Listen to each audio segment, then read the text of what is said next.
Good morning, good afternoon, and good evening. Family, ghouls, and other creatures of the night. My name is Rena, the storyteller, and I welcome you all to Red Center by Night. Our scene opens up to a starry night above. Panning slowly below, we see two figures running in the darkness. One is of a now familiar young woman, but this time one of her eyes is closed due to the amount of blood spilling from a cut on her forehead. She clutched at her left arm as she ran behind another individual. The one leading the way is the same man from before, with his platinum blonde hair caked with blood and a hole on his stomach. We followed them as they ran, until they hit water. They were trapped, with water that seemed to lead to a really small opening of an extremely small cave. The man looked up and saw a crow perched on a nearby gum tree, as it stared at the two of them with bright red eyes. "They found us," he said with clenched fist as she groaned and fell to her knees. "Well, what are we gonna do?" she asked while coughing up into her hand. When she pulls it away from her face, a look of horror washes over her as he turned with his eyes wide with panic. "I think I might be dying," she says, but before she can continue her words, he scoops her up and he started wading through the water towards the small opening of the cave. "I am not going to let that happen," he says as he submerges the both of them under the waters below and into the opening. The crow cawed once before it flies off, and we, as the audience, see the view of a full moon as the scene slowly pans up, accompanied by howling. Now, shall we continue our story?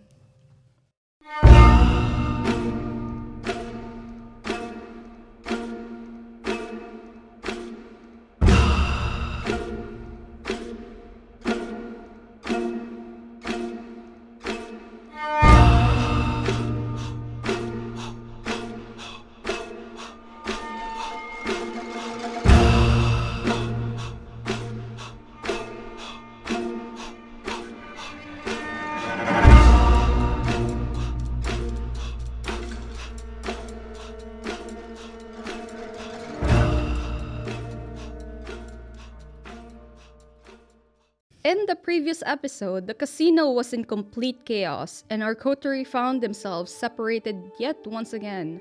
Sol and Delilah witnessed what appeared to be another incident while wading or navigating through the crowded event center. Due to the overwhelming number of people, they decided to bypass the side employee entrance where what seems to be an incident is ongoing, and push their way through the throng to reunite with the rest of the group.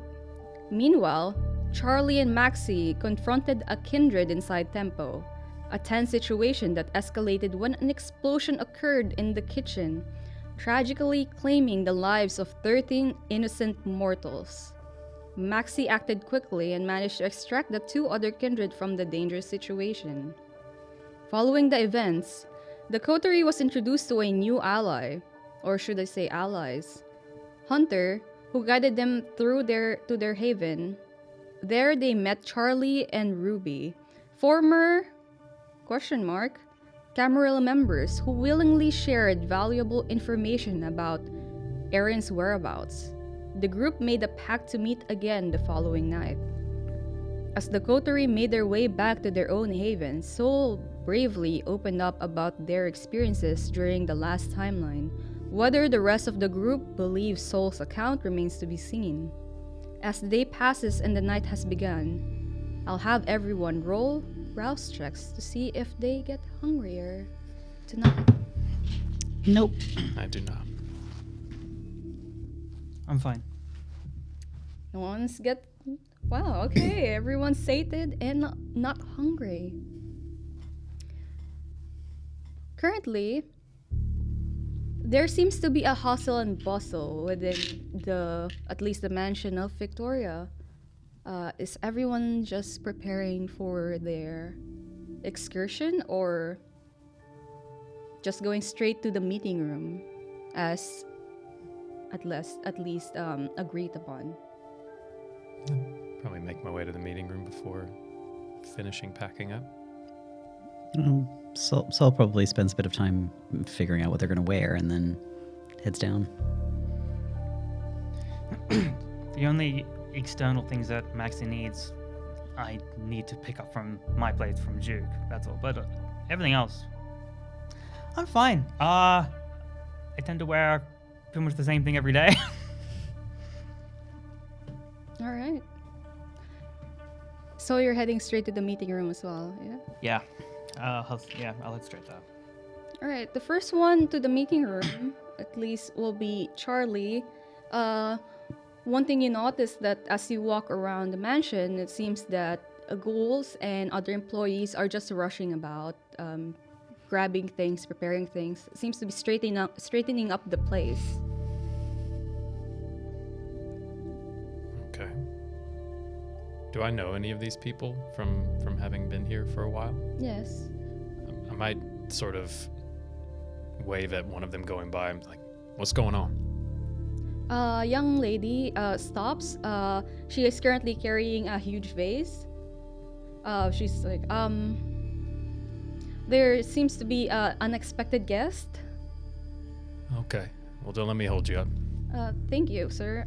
She just rushes. Duly noted. Just gonna keep walking to the meeting room.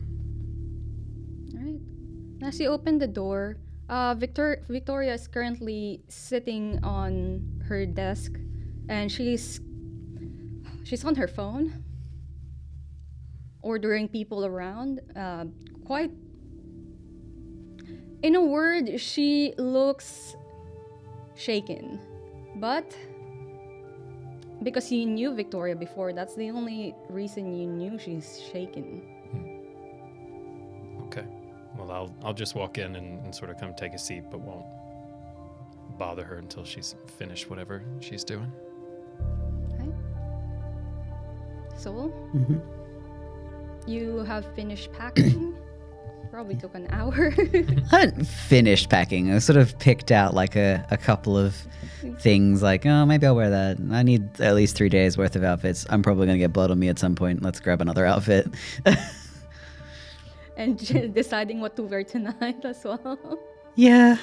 Yeah. But, tonight's nothing major, so we'll just throw on some simple clothes.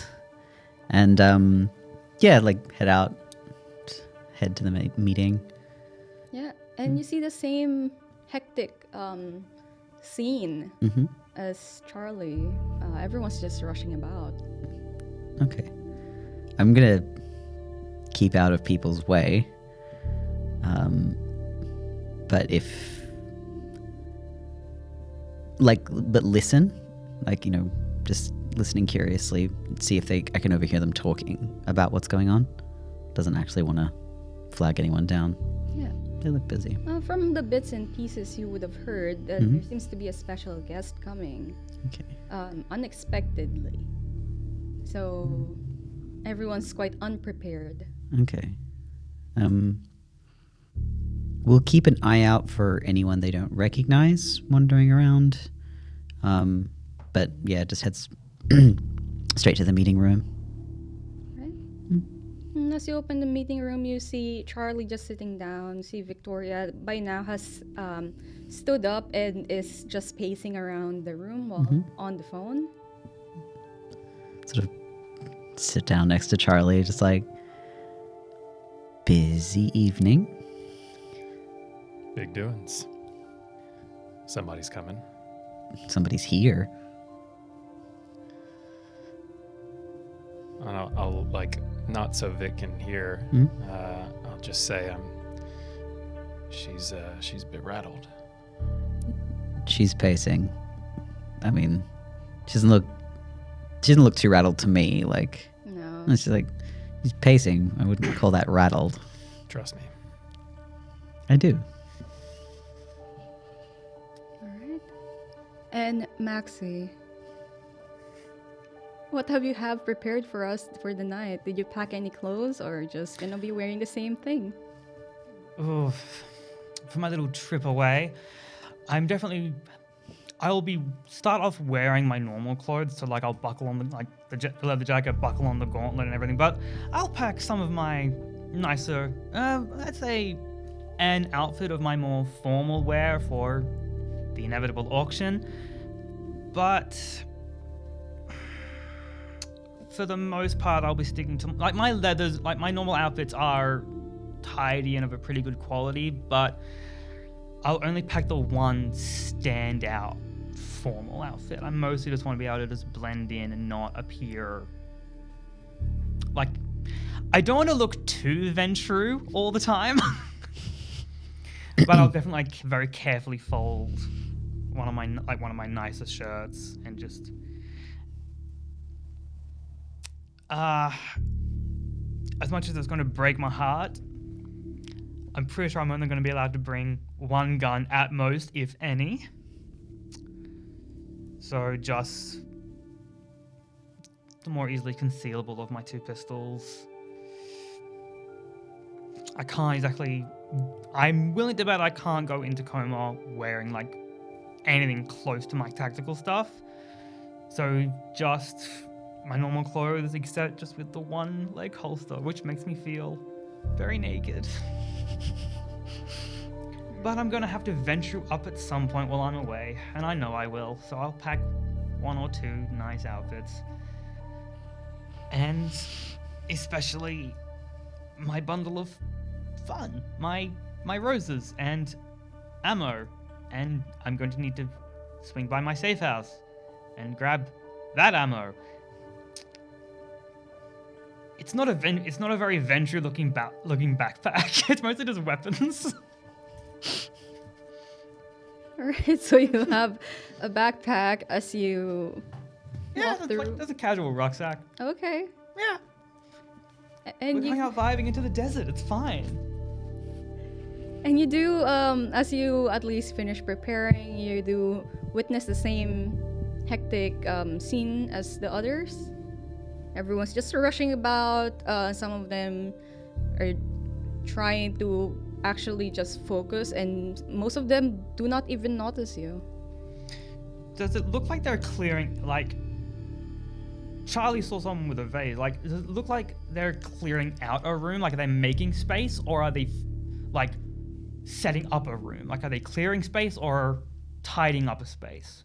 It seems that they are tidying up a space. Okay, they're preparing a living/sleeping area. Got it. Interesting. The level of like busyness, like, are they absolutely frantic? Are we talking, oh my god, I've got like 10 seconds to get where I need to go? Or is there still like a level of like discipline and order to like a roster they're following? They've got discipline and order. There's actually a butler that takes care of most things, ordering people around you. There, go here. Yeah. Kind of deal. So it's still organized chaos. Okay. Organized, yes. All right. So tonight's the night of something, but maybe not quite yet. Huh. There's no way I'm the first one ready. I'll head to the meeting room. As you enter the meeting room, seems Charlie and Soul is already there.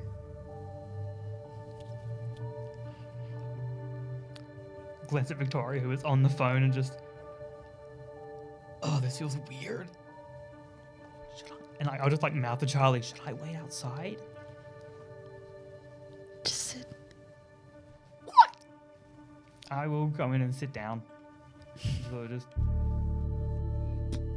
Right, and after you sat down, it may only be like another 5 minutes of conversation on the phone before Victoria hangs up and says, I do apologize for that, gentlemen. I do hope I wasn't making you guys wait for that long. The hell's going on, Vic? We have an unexpected guest. He will be here soon. You look thrilled. I'm so excited. It's a bit earlier than I expected. I just received a call early on this evening, like an hour ago. Yeah. It's a bit rude. Who is it? you will meet him soon. But unfortunately, because of this event, Delilah won't be able to join you for the first day. She will be sent after. Is she still going to be able to get there? Yes, second day at least. Okay. At least second night. Okay. Is she all right? Yes, just had her pick up the special guest and immediately pick up another one. So we're getting 2 guests. Gotta be some VIPs if you've sent your errand girl personally. errand girl. She's my childer. I don't know how you all run within your Ventru family, but she's my childer.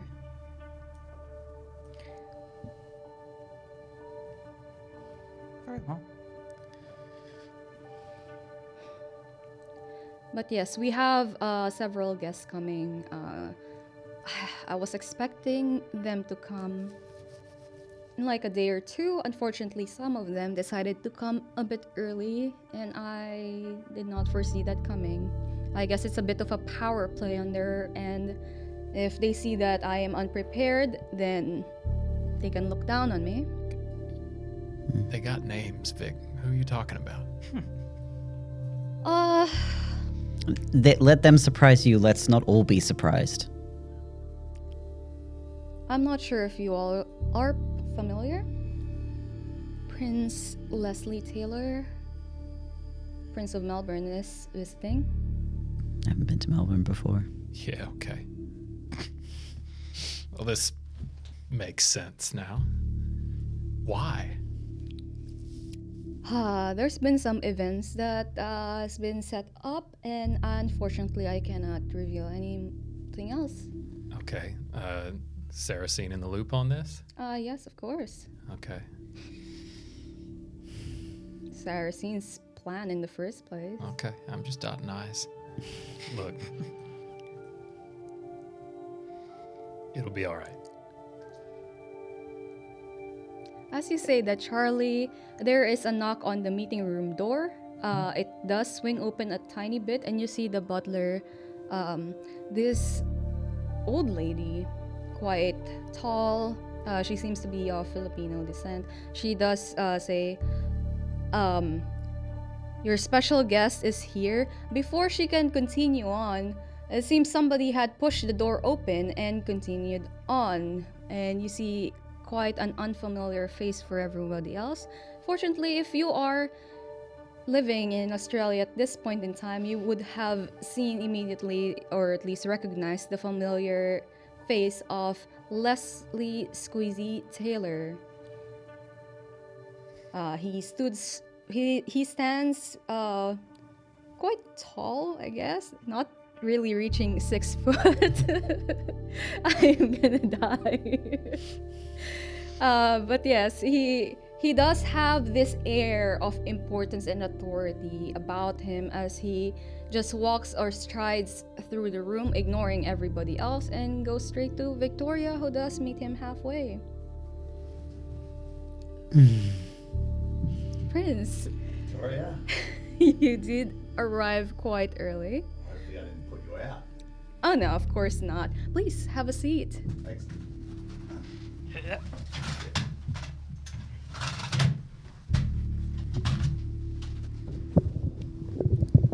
Take as much room as you need, Prince. Thanks, I would. You're going to want to put that... Yeah. Yep. I don't need it. I'm the loudest one here. But yes, everybody, this is Prince Squeezy. Leslie Taylor. Taylor, Prince of Melbourne. Nice to meet you all. It's a pleasure. Absolutely. Not being introduced. Maxie Valentine of Venture. Valentine. You familiar? Vaguely. Vaguely. Promising.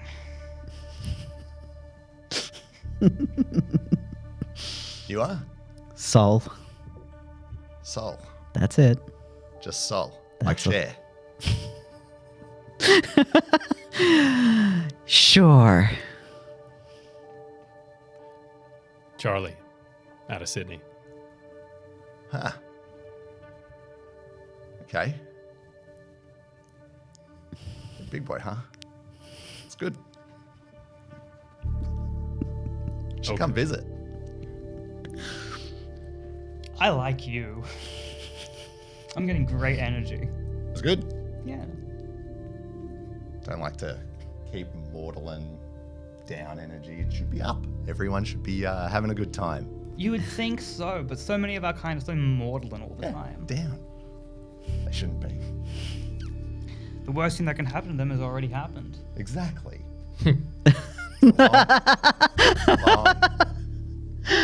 long time to live, so why not have a little fun, huh? We're gonna get along just great. Yeah.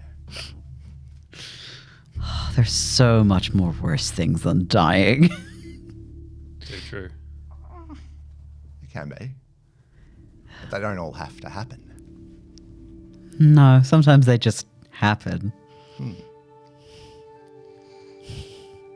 So you here for the auction or other fun? Let's say other fun for now.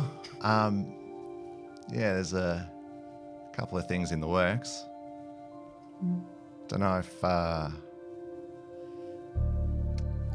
if you've been apprised of them, or if you should be. But there's a couple of things in the works. How ominous. Look, there's things that I need to know, and there's things that aren't. So, Of course, you have your own plans right now and things to do. I think, unless deliberately requested, the best thing that we could do is keep out of their way.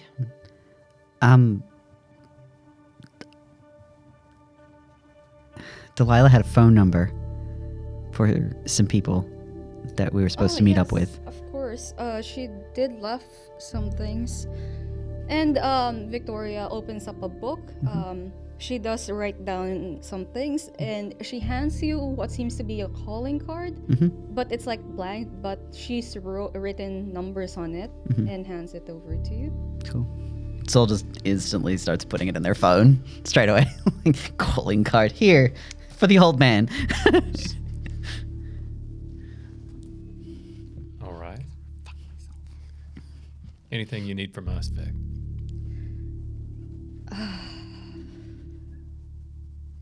there's no need to be nervous. I'm already here. I am You've done a nice job with the place. I am quite well aware, sir. Of course, there are some things that I would like to happen. C.O.M.A as an event is it's ever changing. I am not sure if you all are aware, but it is a joint operation between, seems to be several supernatural beings. Between the Fays, it seems that the fairies or the Fays are the main leader of this whole operation. So I just ask that you be careful. Make no promises. Yeah. To them, not to Yeah. you. Sorry. Yeah. Careful what you eat, huh? Careful what you eat, careful what you say. I'm willing to assume that we're all familiar with the usual rules. We'll stay on their good side. Have you ever met a Fae before? Met one? No. I've only met mages. Just heard stories. Sorry, what? Huh? Mages. Yeah, I heard it. I'm just hoping for some context. You've met mages, Yeah, and Two. you're still alive. it's complicated. Is this one of those 300 years ago and last week things? 800. Oh, well, is this one of those 800 years ago and last week things? Yes. Okay. Can tell you guys about it later. Yeah. Yep. Or you could just keep speaking now. I'm very interested. It's a semi-private affair. Huh. Need to know. Very good. Everybody gets to keep their secrets. Sometimes they come out. I'm sure they will, and I'm sure it'll be devastating when it happens, and I can't wait. We're all excited. I think we have places to be, guys. Yeah, comas to slip into. I'm gonna... Before you do leave, I would like to know more about these mages that you speak of. They're probably not relevant now. That's the issue. Maxie just sits back and just, okay. What do you mean by not like they are not here? Have you met them elsewhere? This is that apprising people of my past thing. Last time I was here, which was a very long time ago, I met 2 mages. I think there were supposed to be 3 of them, but I think I only ever came across 2 of them. 2 mages here in Alice Springs. Yeah, and they're not around anymore. Well, I haven't seen them.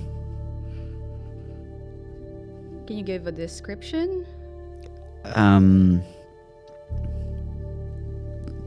About yay high. One of them used to wear like a nice suits. The other one was like a child. Dark hair, dark eyes. Do I Say child, do you mean like teenager, or are we talking like child mage? God, how old was she? How old was 9? Oh, about 20. Yeah, one of them was young. One of them. It was 7 then. 7 was the young one. Yeah. About How old was she? Approximately. Who? 7. 7 was about 16, Yeah. 15. Yeah. Just, I don't know, like a middling teenager, some teen years. Interesting. I didn't have a lot of contact with any of them except the one in business wear, and if I ever see her again, I'm gonna tear her head off. So What'd she do? She must have done something. She was a catalyst for a lot of shit that went wrong. they normally are. Shit that I would have heard about. No, Can't have been that big. it's complicated. So uncomplicated.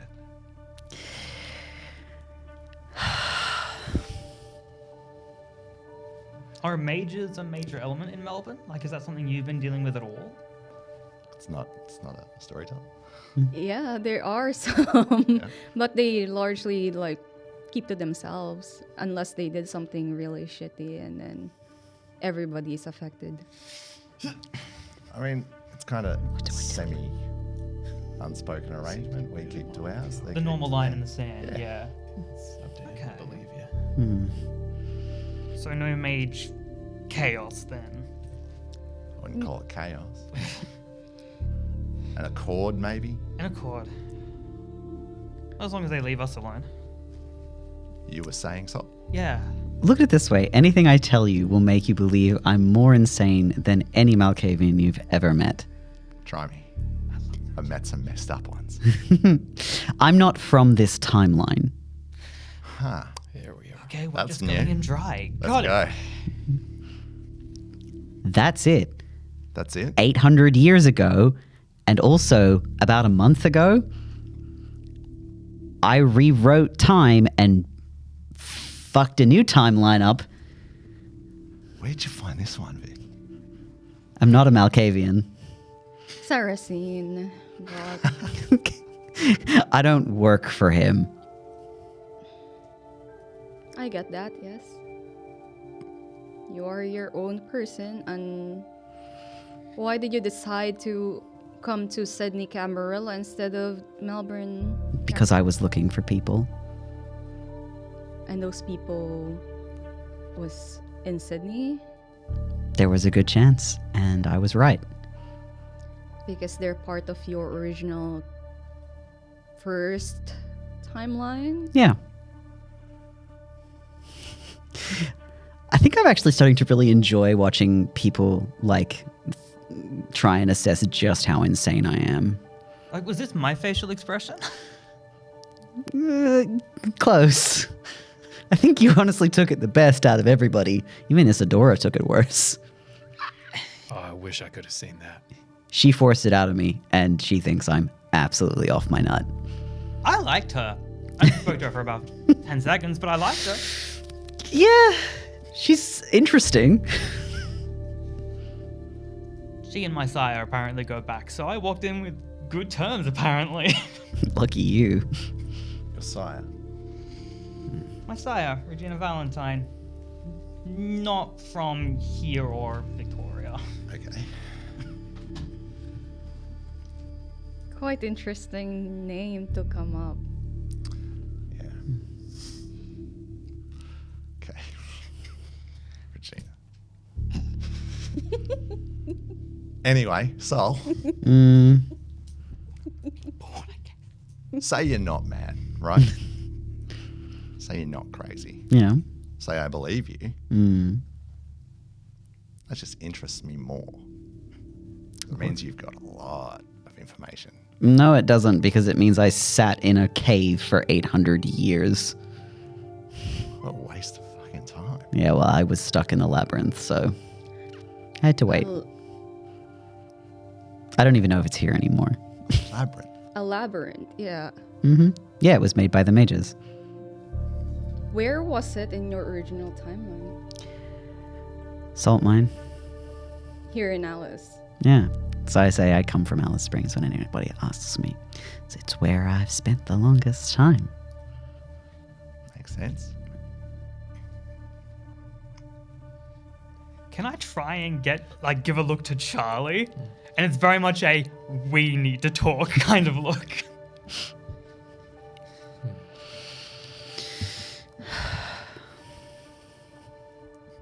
Did you check when you got here whether or not the salt mine was still here?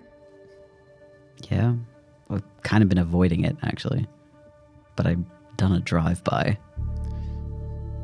There may be some information that at least something similar is taking place. We're chasing up details on that. Do you need help? Look, the answer is probably either yes or it won't matter. Because the way you, Sol, said my old mate's name, it doesn't sound like you've got good feelings towards him. Saracen? Yeah, that's what I thought. So maybe Melbourne can help you out. You help out Melbourne. I'm pretty content helping myself right now. Oh, you'd be free agents. But a quid pro quo situation might happen. You scratch my back, I'll scratch yours. And I'm not Saracen. I'm not going to try and take your back, if you know what I mean.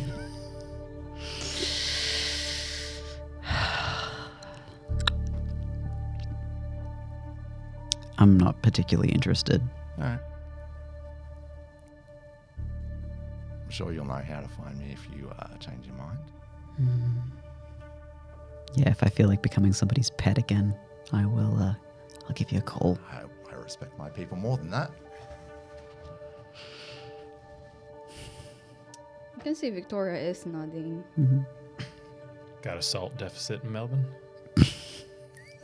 Look, if I need to find that, then got a lot of avocados to salt to put on toast, if you know what I mean. I really don't know if you can find that. Is that a Melbourne joke? Yeah. I'm not very online. Yes, we've noticed. more online than you used to be. But y'all don't seem that surprised by the salt mine coming up, you two, I mean. Some information did come up, and it also revolves around salt and water, strangely enough. There wasn't any water there last time. Oh, that's why we're having quite an event. Once you guys all do your mission, we're gonna do ours.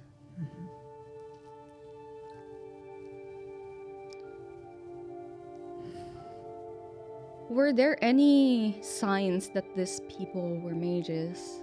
Anything at all? Because if there are mages walking around, not from what you have seen, we do not want to be caught in the middle of that. As far as anybody was... there was never any indication that I was aware of that 8, who I had spent a significant amount of time around, was a mage.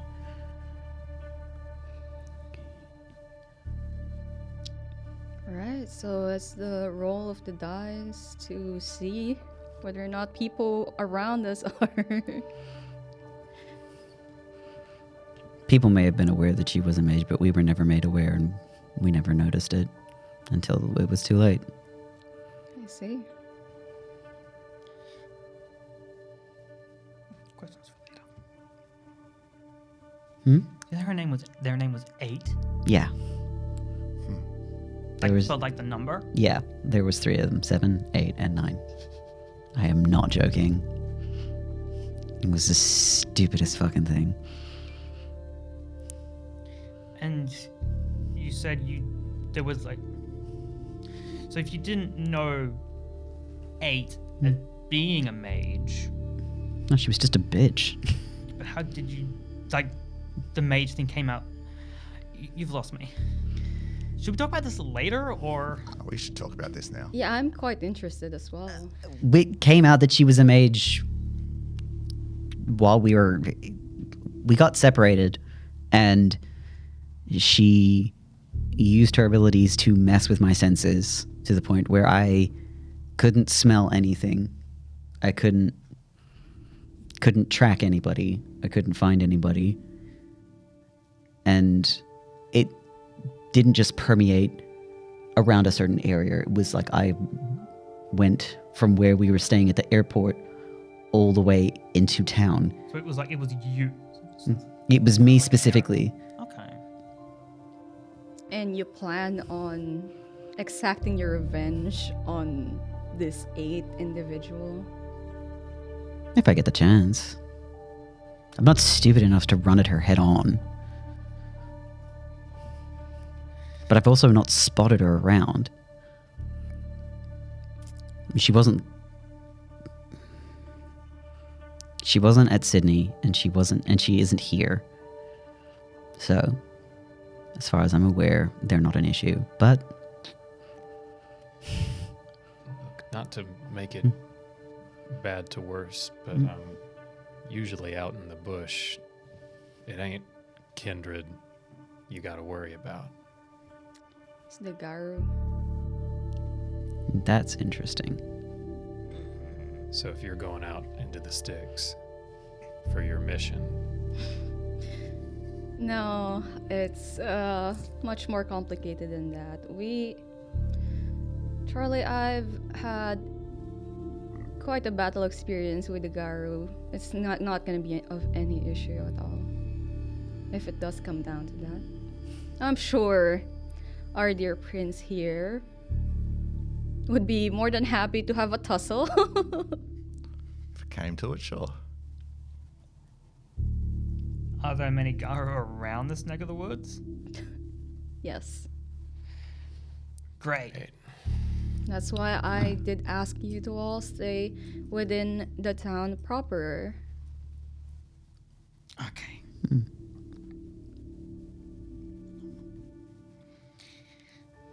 Well, it should be all fine as long as you don't mess with the mortals or murder them needlessly. Not my style. To be fair, there were quite a few kindred present at the casino when it exploded.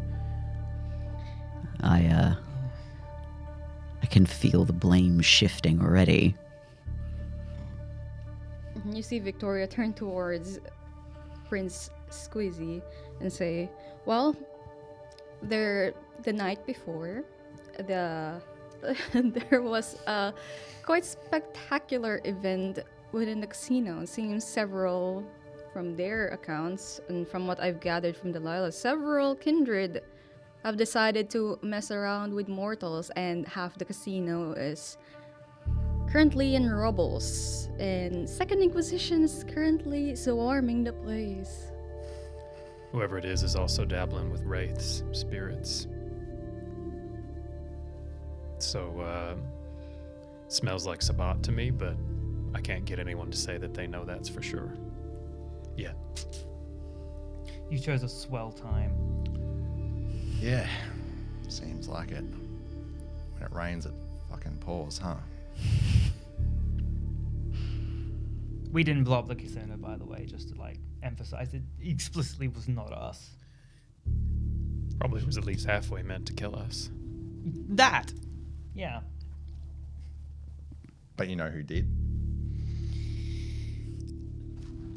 Any thoughts on the matter? Second Inquisition?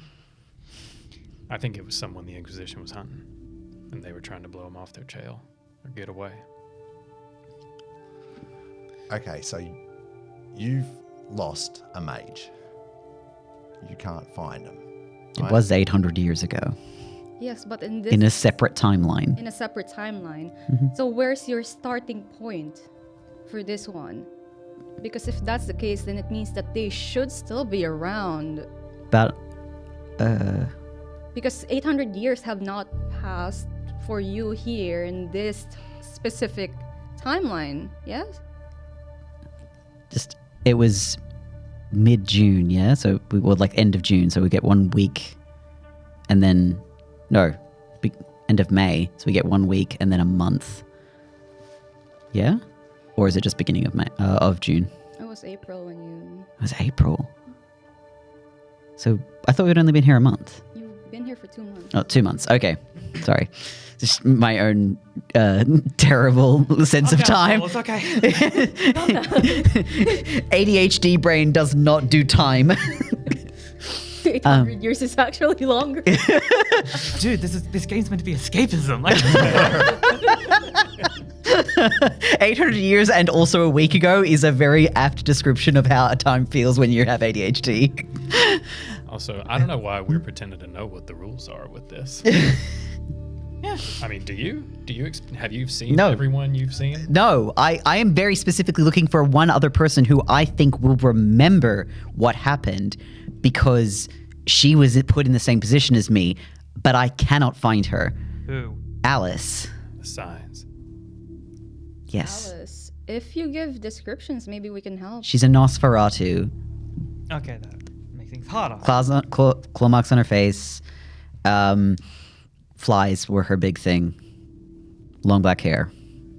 By big thing, what do you mean? Just her swarm of choice was flies. Okay. I have been looking for her for the past 2 months. And timeline-wise, we got sent here towards the end of April. We were here a week, and then everything exploded. I spent 800 years in solitude to rewrite time 1 week back, and now we've been here for 2 months, and only just now is stuff happening. I spent that first week on edge waiting for everything to tip sideways, and nothing happened. So if we follow this, there's a 2-month delay, then does that mean that the original timeline, the original week should be starting just about now? I fucking hope not. But that would...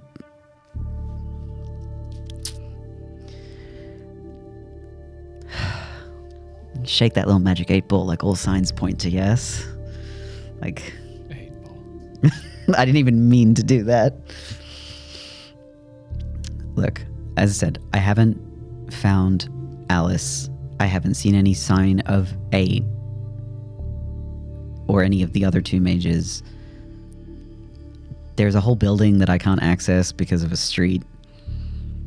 Which Yeah, I found that too. can you elaborate? There's a street you can't go down. We're pretty sure it's warded in some way, magic or sorcery or otherwise. Do you have a name for this street? I do have a name for the street, but I can never remember the name of the street. Stanley Crescent. I think. Stanley Crescent? There we go. Glad one of us knows what they're talking about. All these notes and... I didn't even grow bother up with check GPS. mine. Yeah, Stanley Crescent. Interesting. There used to be a house on that street that was part of our final stretch, and now we can't get to it. Well, I can't get to it. Apparently Maxie can't get to it either. When you say our final stretch. Yes, me and my coterie. Okay. So who else is in that coterie?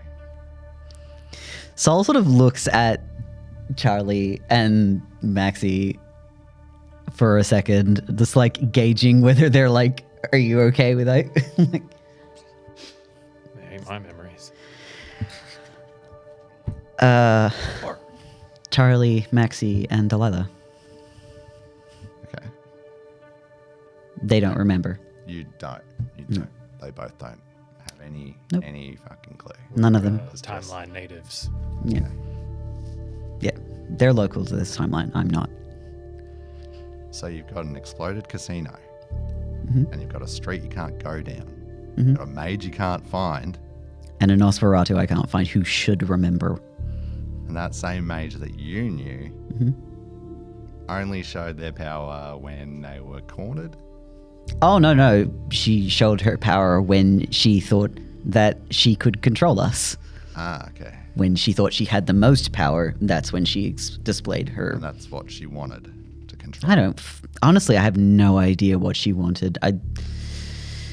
She offered me a deal to escape my contract and go back to Perth. And I didn't take it. So there's an obvious question I've forgotten to ask you from all of this. Mm-hmm. You said you reset time to start over. Why? So that we could fix it. What's it? I'm still not sure. I just know that You're trying to avoid. the center of Australia is bleeding and there's something wrong. And no one's telling me, like, in the original timeline, no one wanted to tell me shit. So I'm kind of flying half blind. I have snippets of shit that happened, like, in another universe, and vague knowledge, and other than that, I have no idea what's going on. Trust me, if I could be more helpful, I would. This is not what I came here for. It's very interesting. I did not expect it either. I had an inkling last night, however. Center of Australia bleeding? Does that mean something to you? No, unfortunately not. But maybe it'll mean something to somebody else later on. During our thing. Perhaps.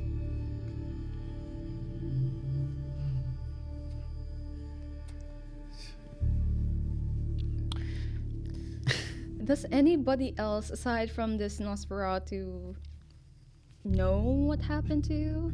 Know who you are? The doctor remembered. Yeah. I don't know if he remembered but he spoke to me as if he'd known me and known who I was previously. Interesting. He's also missing, by the way. Yeah. Would Yes, you would immediately know who the doctor is. He is the Malkavian primogen of Sydney's Camarilla, and you also know that his childer is currently part of your court that he has not been seen for a few months now. So it's either he's gone road with his coterie or he's just been traveling without permission. Nobody's heard from him for like. You said a month was the last time you heard from him? 2 months. 2 months. So yeah, no one's heard from him since we left, basically. Since the last Elysium. That's quite concerning, considering the fact that he is the primogen. Wouldn't the Malkavian clan already be scrambling to replace him? I don't make frequent phone calls to the Sydney Camarilla, so I would have no idea. Malkavians also make convenient targets for the same reason Nosferatu do. Information. No, but also people don't tend to notice when they're acting strangely or can't be found. That's also true. You hear anything on your end? Down in Melbourne. But look, if Saracen isn't keeping his people in line again, kind of to be expected, right? Do your two courts have much to do with each other? You don't sound like you like the man much. I don't like the man much. Why would anybody like that man much? I think Saracen's quite charming. He has a way about him. Okay.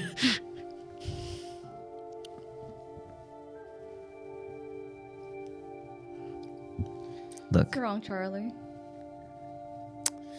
It's just bringing up memories of my own. It's a frustrating thing, having an objective but no brief, or a brief with no objective. 800 years. 20 days in solitary will drive a prisoner insane. yeah.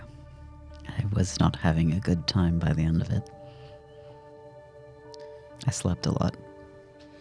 It's just that it's just the right amount of vague and internally specific and coherent without being full. It makes it sound real. Real conspiracies are too perfect. Well, regardless, I think it should be time for you all to depart to your mission. Of course, me and Prince Taylor here will have some more things to talk about, and I have a lot to talk about. of course, a lot. Quite a more lot than I of- thought before. Quite a lot of information for us to go through. Thank you for that, Soul. I will most likely have Delilah just follow behind. Yeah, all right. Let us know if there's any issues with getting her there. She will arrive safely. I'll make sure of it. Okay. Well, if we're being excused, I'm out. Yep. Sol will just get up and leave. Right behind Soul. Yeah, likewise. All right, and as all three of you leave, Maxie, you would hear at least from Victoria a whisper. Your ears would perk up, and you would hear Victoria whispering towards Prince Taylor about, "Really, Regina?" No, right. So sad. However, the door does close as the butler closes it behind the three of you. As the three of you leave at least Victoria's house, what car are you taking to the CBD, which is the location, and are you planning on messaging the other group? Oh yeah, Sol is messaging them as we're like out, as soon as we're out of the office. Like Sol's just like, "Hey, are you meeting us there, or are we picking you up?" There's an immediate reply, Mm-hmm. and it says, "We'll meet you there." He signed. Where is the location? Question mark, question mark, question mark, question mark. It was my safe house. Is that where we're meeting them? Well, it was where we were picking them. It was where we were.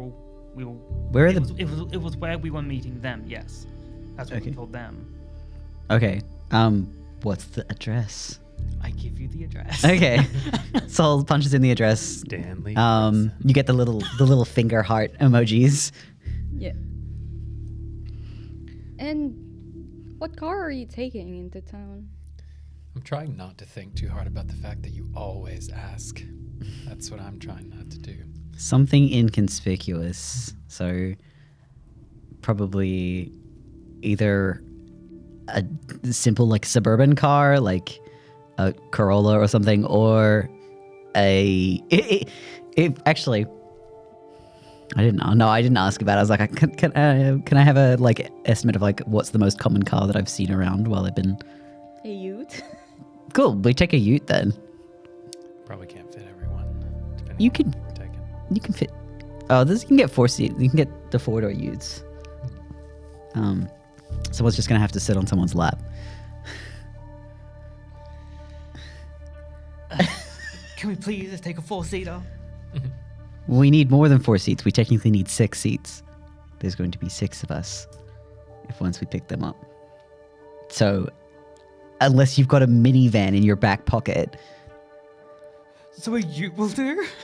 a Ute with 4 doors has 5 seats. Someone will just have to lay down in the trunk, in the bed, or One of sit the, on someone's lap. Look, one of the SUVs. What do you call them? 4-wheel drives. Mm-hmm. Will have a Seats in- fold-down seat in the back. Okay, let's take a 4-wheel drive then. I'm trying to think of a like inconspicuous car. I don't want to take something massive. It would be kind of funny to throw one of the kids in the boot, though. That's all right. 4-wheel drive. Let's go. If you throw the other Charlie in the boot, I'll be very disappointed. Only one gets to sit. I knew what you were thinking. I knew exactly who you were going to choose. He seems like a nice kid. I'll drive. I'm the one who knows where we're going anyway. Okay. Need to get cozy. It doesn't take that long, as at least Maxie drives the Ute, the 4-door Ute, to the safe house. It takes like 15 minutes, maybe even less, because Maxie doesn't really care about public safety at this point in this town. Was that a stop sign? But he does stop. They do stop in front of what seems to be a pub kind of area. There is a big sign that says Kino on top and Tab. Perfect. Is this your... Humble abode. This is a pub. It is. I don't live in. It's not the pub. It's. I know you don't live in the pub. No, it's subtle. Plain sight, not ostentatious.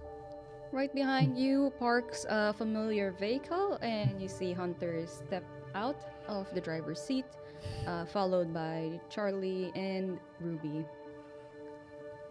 Evening. Good evening. All right, I'm gonna go grab my stuff because I had some shit delivered, and I'll be right back. Back in a second.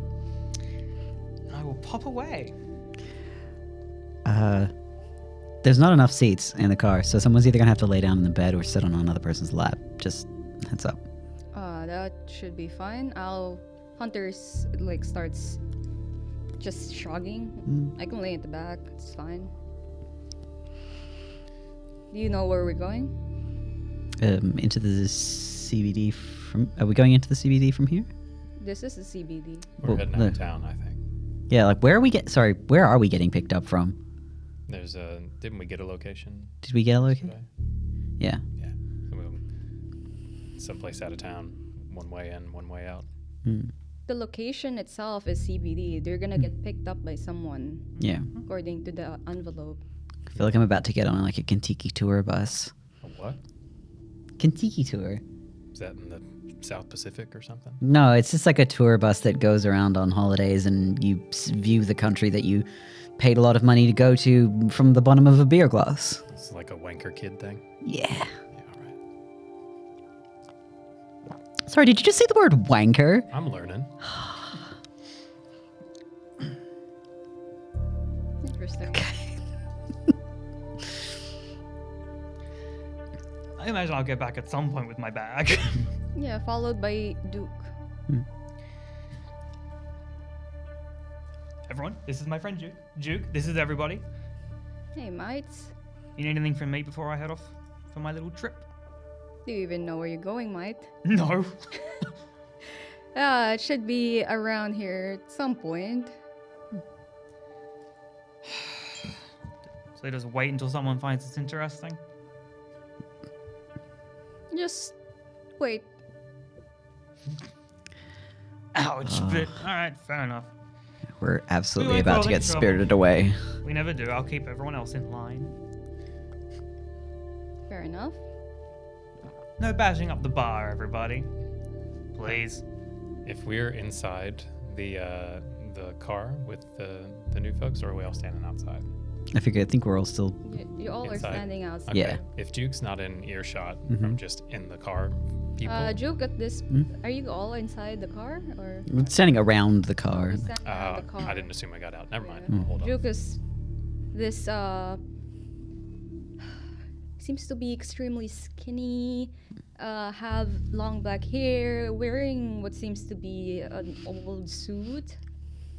But the way he speaks is completely different with how he dresses. You'd imagine that he would speak quite with a British accent. Unfortunately, you get an Australian bogan instead. Can't relate. Oh, it takes me back. All right. So we're just supposed to wait. Are we just going to wait here? Or. I thought they gave us a specific location in the CBD to get picked up from. Yeah, Yeah. this is the location. Oh, this is Yep. it? Oh, okay. Sorry. And Well, it's not after- like any of us are capable of going in and like getting a drink while we wait. You can drink, you're just not going to enjoy it. Yeah. And after maybe 10 minutes of idle chatter, you see what seems to be a black bus, like a minibus, come into view and park right in front of the pub. I was right. It's a Kentucky tour. We're getting on a bus to go to a rave. It's a what? That's what I said. How do you guys continue to make me feel so old? In fairness, you are 802 months old. Aren't we the ones who sound old in this conversation? 800. Yeah, no, you're right. You're right. It's the same feeling, though, of feeling like I'm from a different time. Ironically, from a different time. Pretty spry. I'm pretty spry. I'm not exactly ancient. And yet you don't know what a Kentucky tour is. That's fairly modern. Like, not even that modern. It was, like, really a big thing in, like the 90s and 2000s? Nothing. Yeah, sorry. Yeah, you make me feel old because, like, it's like you're too young to know what I'm talking about. Oh, it's much the opposite. You're too old to know what I'm talking about. That in the 90s or 2000s.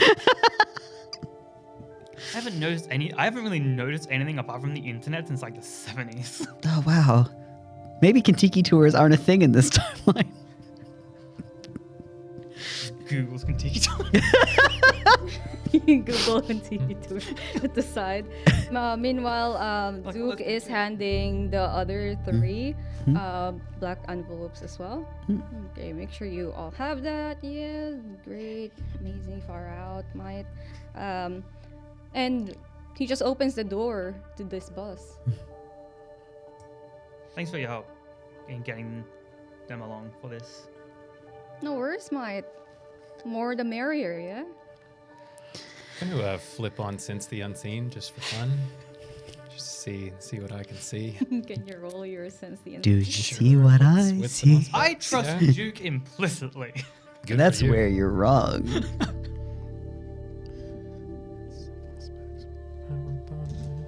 Oh, that's you. So fun. That's 4 successes.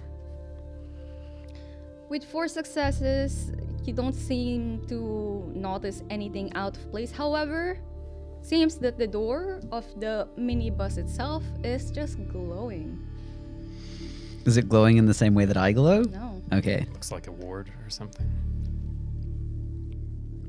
Or something. It seems Or something, she says.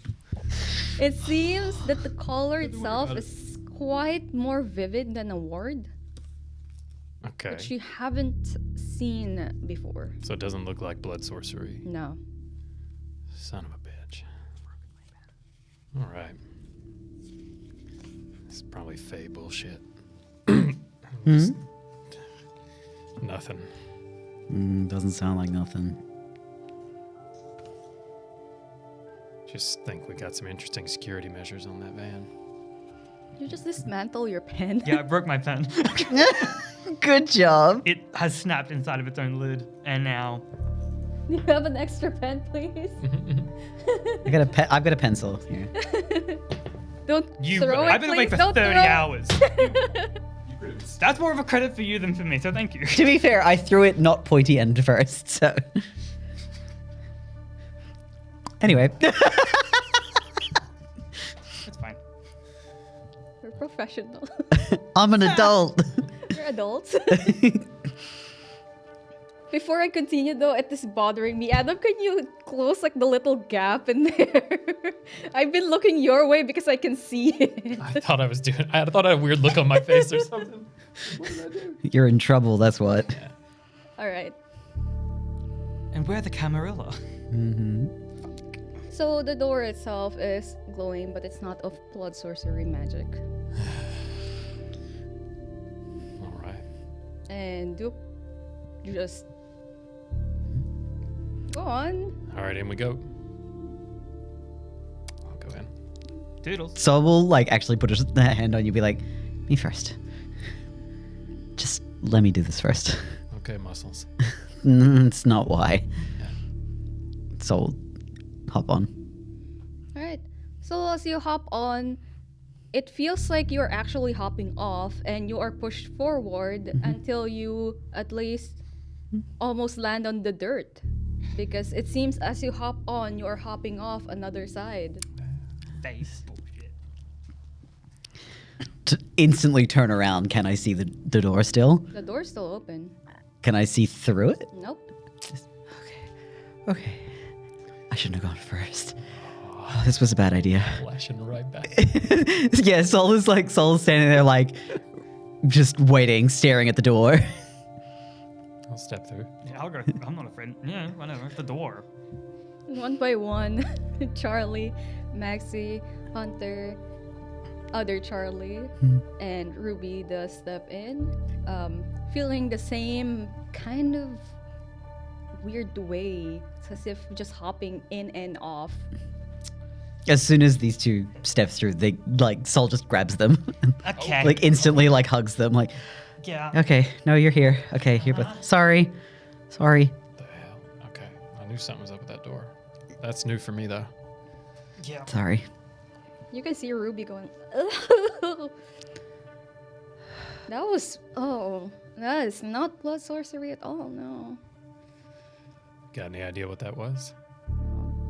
Well, it's not any kindred kind of magic, that's for sure. Well, if the Fae have such a heavy hand in this, it's probably Fae It's magic. gotta be Fae bullshit. Oh, this is gonna be a long 3 days.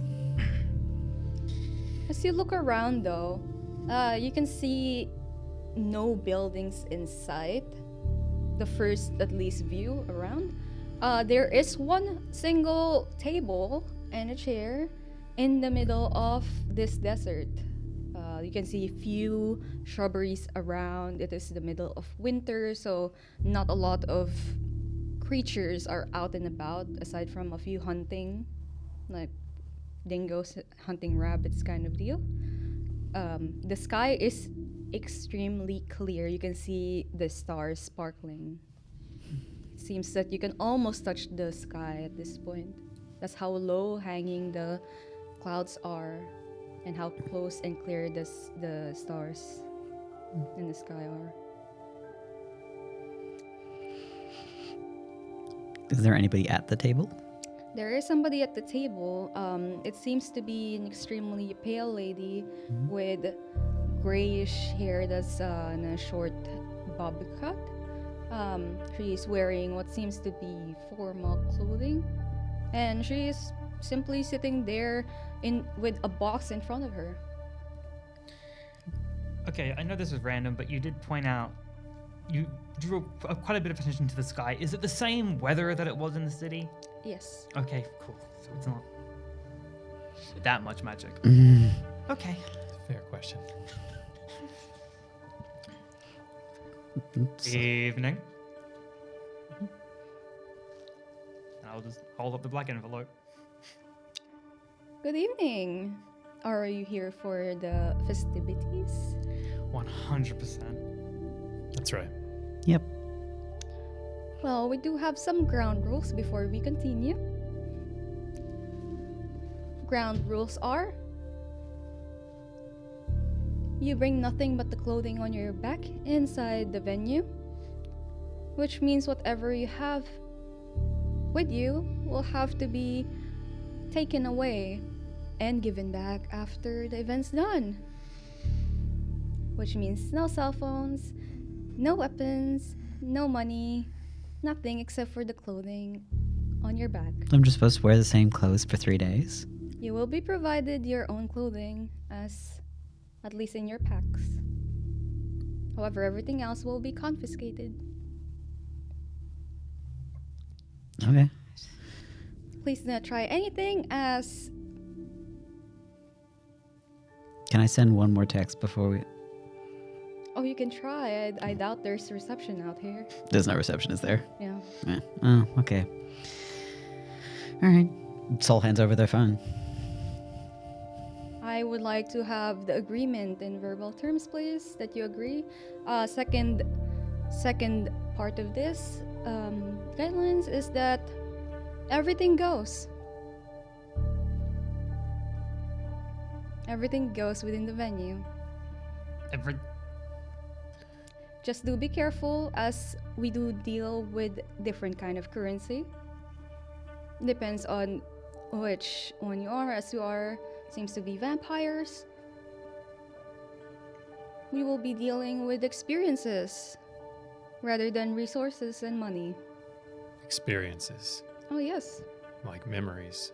Oh no, we don't. What's the word for this? Vampires' memories is not exactly high quality. Extremely trash quality. Base. Pardon. But experiences like your skill and things. Oh, okay. What exactly does that mean? Dude, Well, it I, for depends. example, will likely potentially be asked to kill people. I don't think that's what that means. It's not the only skills that you have. All right, I'll fuck someone then. I don't know. No, it's more like the skills you've learned. You want to take them from us. Oh yes, it is of equal value to whatever things you want. Of course, it is up to you whether or not to take that. It is, after all, an event. Everything has a price. Everything goes. There is no, of course, there's no entrance fee, as you all are invited. It is invite only. Food will be provided to mortals, but I do see that you do not bring any mortals, so that is also fine. You say experiences can be taken from us. Yes? Can they be given to us? Oh, yes, of course. This is why you ask. Anything goes. We're allowed to feed freely. Yes. Okay. We're allowed to feed fully. Anything goes. I do ask that you all be careful, as there are other creatures. There will that still be might- consequences if you kill a bitch. Yeah. Just because anything goes doesn't mean you are exempt from the consequences of your actions. Speak slower so I can keep up. I'm just making sure we're all on the same page. I'm not just All right, talking I'm directly not- to you. I will not butcher. I will not even attempt to butcher the room. I appreciate I that. promise. I appreciate that. Sorry. No taking off any limbs. What's your name? Nixie. All right. I agree to your terms. Alright. Please put your envelope inside the box. I will do that. And as you put in the envelope, you do see as it reaches the opening, it starts to fall into ashes. It just fall into the opening. And as the final part of the envelope is ashed, you blink twice and you can see what seems to be an entrance to what looks like a big Halloween carnival. Carnival night. It's like Halloween all over again, but this time it is the old style kind of carnival. There's a big tent in the middle that you can see all the way from here. And as you blink again, you do see that Nixie herself has what seems to be not just 4 limbs, seems to be 8. What's the distribution on that? Seems to be 4 hands and 4 legs. The other 2 hands, because 2 of her hands is just resting on her breast. The other 2 is busy filing away what seems to be several paperworks, signing, putting it into another thing. Do they look human or does... It looks to be human. Okay, so not, for example, like a spider. No. Okay. But it does give the feeling that this being seems to be a spider of some sort. Spider-like human. Cool.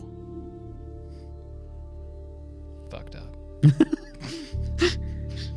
Charlie just say this out loud without any context at all. Okay. Sol will also, I agree to your terms, and drop the letter. So the same process continues as you drop the letter in, and Yeah. you see the same scene as Charlie. As Nixie's just smiling up at you. Oh, I see what you're talking about. Cool. Cool. I, Maxie, agree to your terms. And as the envelope is ashed, you see the same scene as the other 2. This city's the best. I'm kind of excited.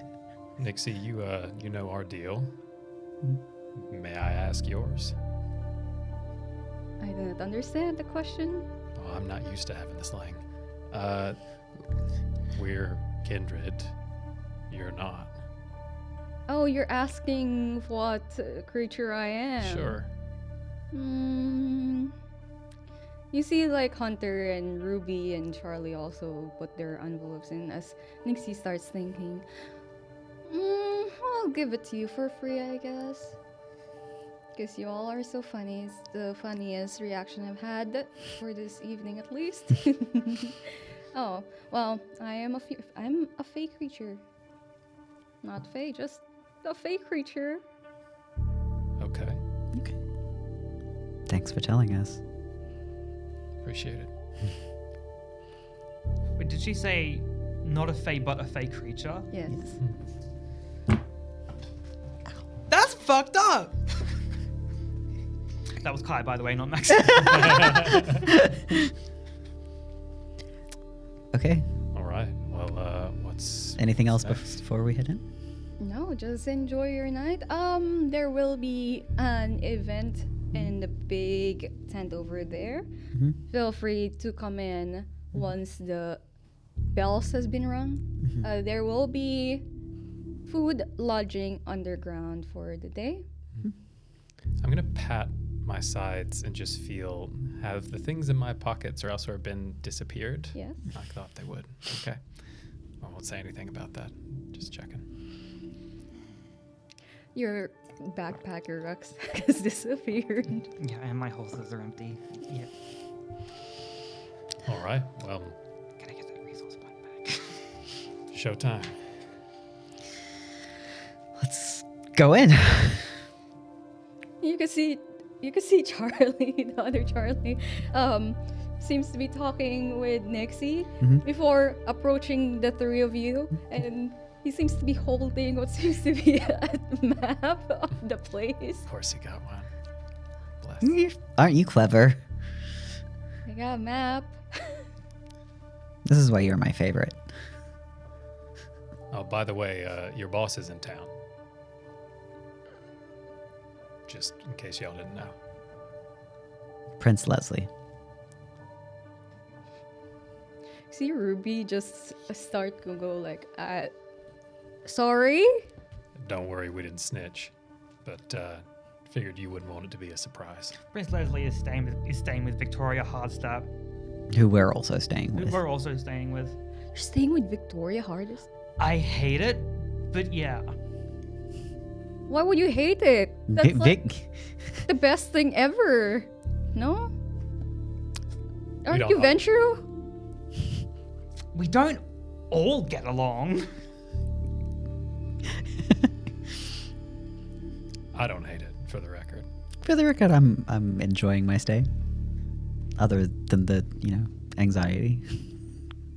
But yeah, we asked about the doc. No one seems to know where he is, but people are looking now. So, ears open. Fingers crossed.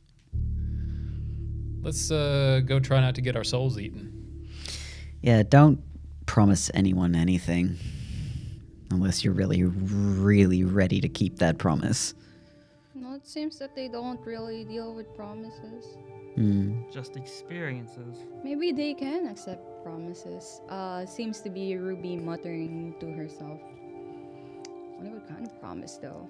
I mean, they're going to tell you what they want. It's up to you to figure out what that means. Seems that it's like every carnival. So it's honestly. It's taken me back, to be honest. I haven't seen one like this in a long time. Yeah. So we're first. From the map that Charlie has given, there seems to be just 5 important places. The middle one is the big tent, which they call the main hall. There seems to be on the upper right, the mirror. It's just the mirror. Upper left, yeah, upper right is the pub.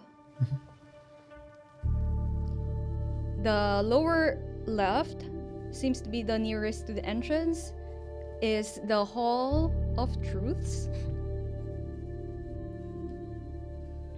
And then the lower right is the entrance to the lodgings. Everywhere else, it seems littered with typical carnival games and stalls. And as you all enter the place and walk around, you see that there are people all wearing masks. Some of them doesn't seem to be wearing masks, just above. You're not sure. I'm going to flip on Sense the Unseen again, or keep it up from before. Does it change anything? So you turn on your Sense the Unseen. This whole place just lights up Yeah. and starts to give you a headache. Fun. It's Magic Vegas. Don't drink too much. Don't spend all your money at once. Too right. Well, maybe the pub sounds the least scary of the lot. Sure. I'm not really big on the entire idea of the Hall of Truths. So can we leave that one for later? I mean, Everybody, get there. we've got to ride all the rides, I mean, I'm not- Maxie. yes. Just because you're scared of the roller coaster. See, the word later at the end of the sentence means we'll get there eventually, but, like, can we not sprint our way there? Honestly, I'm most worried about the mirror. Yeah? I mean, yeah. Look, take your pick. A lot of stories with freaky mirrors in them. Why don't we go down to the lodgings and see if we need to organize a space to stay, or if we just go there later and it's a free-for-all? Fair enough. Just a thought. Yeah. All right. Check out the lodging area. The lodging area is a building. Supposed to be a big brownstone building. You enter and it seems that there's an extremely short line. There is a group of mortals in front of you who are all giggling as if this is just a field trip rather. And the reception desk itself is this deep brown desk, and behind it is just rows and rows of what seems to be keys that corresponds to a number. And behind the desk, the receptionist itself is just a big black blob. Blob. A blob with a tiny hat on top of the head. The tiny hat makes it. I need to know precisely what kind of hat that is. It's one of those old forgot the word for it. It's like one of those conductor hats when they check your ticket. Oh my god, yeah. Yes. Yeah, I know. Perfect. Yep. It's okay. Oh, so many questions. Okay. Cool. However, the mortal group, if you've noticed, doesn't seem to be noticing anything different. They are actually giggling at the blob. Oh, they are not seeing what we are seeing. Yeah, definitely not. Or I want some of what they're having. How hungry are you? Not yet. And then the group of gaggling mortals just starts to give flying kisses towards the blob as they start to make their way towards what seems to be an elevator. And the blob shows a tiny blob hand and just Checking in? Do we need to check in now for specified lodgings, or is it just a free-for-all later? you hear a what seems to be high-pitched female voice say, you will have to, of course, lodge in at least. We have your names. Unfortunately, we do not have your preferences, as this is your first time lodging with us. So I would like to ask, what's your preferences? If you'd like to stay together or solo, if you'd like to move as a different group, or all six of you in what seems to be a big room with, let's say, several bedrooms. We can arrange for all. I think we should, like, even if it's not all six of us staying together, we should stay at least buddied up. Yeah, at I'm least. down to share with anyone. We are expecting a seventh as well. Oh, lucky number 7. Hopefully she is. So we can either do a 4 and a 3, or a handful of 2s and a 3. Whatever works. We'll look at the hunters group and Hunter just shrugs. Fine with splitting up to two different groups. Just meet up here afterwards. I Yeah. understand if there's concerns about safety. I'd rather keep us in decent-sized groups. Let's do a 4 to 3 then. What a 3. Stick with our coteries. Okay, and you see like the blob hand just start to write. It's like gripping with this blob hands gripping the pen and just starts writing something. Is there a name tag on the blob? There is a name tag on the blob. Hmm. That is all. What's the name tag?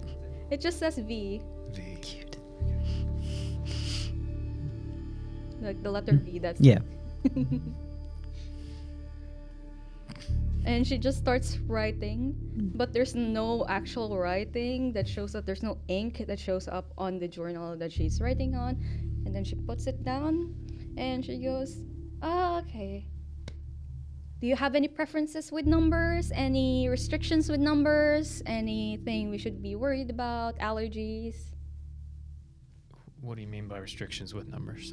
Oh, some people are afraid of the number 4 as it does signify death. We have some common superstitions.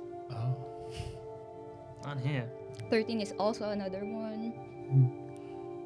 As long as it's public, I'm fine. All good. Okay. And the blob turns around and you can see several blob tentacles just Shoot out. out from this blob and just start to touch each and every one of the keys before it stops, pulls out 2 keys, and turns around and presents you with 2 keys of the number 60 and the number 70. Okay. All right. I'll take one of the keys and hand the other one to Hunter's group. Which number do you take? Which one's the 4? So we get to pick whether we take 60 or 70. Do we know which one's the 4 person? 60. No, we get to choose. You get to choose 60. which one. Apparently, we should take 60. Let's do 60. then. 60. 60, and the blob just hands it towards you. Mhm. If you do touch the blob, Mhm. it just feels like cold jelly feeling. Just, oh. You can see Hunter trying to get the number 70 key. However, Charlie does beat him to it Charlie, yeah. and yoinks it out of the blob hand, but then goes back and just tries to poke the blob. And the blob does say, "Please do not poke me." Charlie, that's rude. That We're kid. not getting these kids out of here alive. Thanks for your help, V. Appreciate it. Okay. Please enjoy your stay. All right. Let's go. Do we want to go find our room or do we want to just wander? Rooms? Elevator is over to your left. You can also take the stairs if you'd like. Let's just take the elevator. Because if I have to walk 60 flights of stairs, I may go insane. Out of sheer boredom. I would think you'd have built up resilience to something like that by now. No. I'm right on the edge. There's only so much I can take. All right, we better keep you entertained.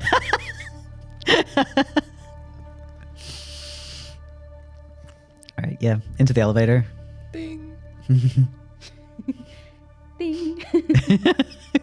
This elevator is not normal, the normal size elevator. It's the big one that can carry It's a service elevator. a service elevator. That's the word.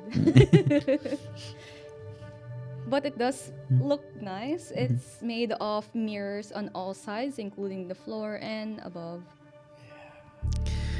I feel like I've just stepped into Charlie and the Chocolate Factory. Is this elevator going to go sideways? I don't think we would know. As the elevator closes, nothing happens though. To take out. Is there any indication of like keyhole or like There somewhere to seems swipe? be a keyhole on the bottom of all the numbers. Okay. But the numbers itself, if you look closely, does not say 1 to 60 or 1 to 70 or 1 to 100. It's randomized. There's even the number 7,000 on there. Well, find your key. Yeah, I don't think these correspond to physical space. No, probably not. start looking. Seriously? It's 60 on the list. There's no 60 on the list. It's nothing. It's just random. Put in the key and turn it. See what happens. Mm. Maybe it will conjure the button so we can return later. Whatever. Then these would be the folks who have been here already. That's my rationale just then. Well, instead of hold on, like out of curiosity, like just press the key straight to one of the empty spaces on the mirror. I thought Pressing a random key. No. So the key we have, rather than putting in one of the keyholes, is there any empty spaces on the mirrors? No, Okay. it's just mirrors. Yeah. Well, like where all the buttons are, like where all the You keyholes. just tap in the glass with the Yeah, I was just gonna press the key into the glass. No. No. Okay. So it's like It's just a keyhole, like a regular keyhole. okay. Yep. All right. Well, that was that theory. Give it a shot. Let's go. All right, fine. I'm just gonna stick our key into. I don't want to do this. I don't like this. That's what She's making faces. And you're making me anxious. I'm sorry because it sounds so wrong. It You're like, sounds so bad. I stick it into the hole. Put it in. Put it in. Put I it don't in. Put it want in. to do this. Like it just grinds its way and you just give it a twist. Going in dry. Yeah. Sorry, No, Rena. no, I'm too tired. Nope. Anything out of my mouth will have to be censored. Beep beep beep beep.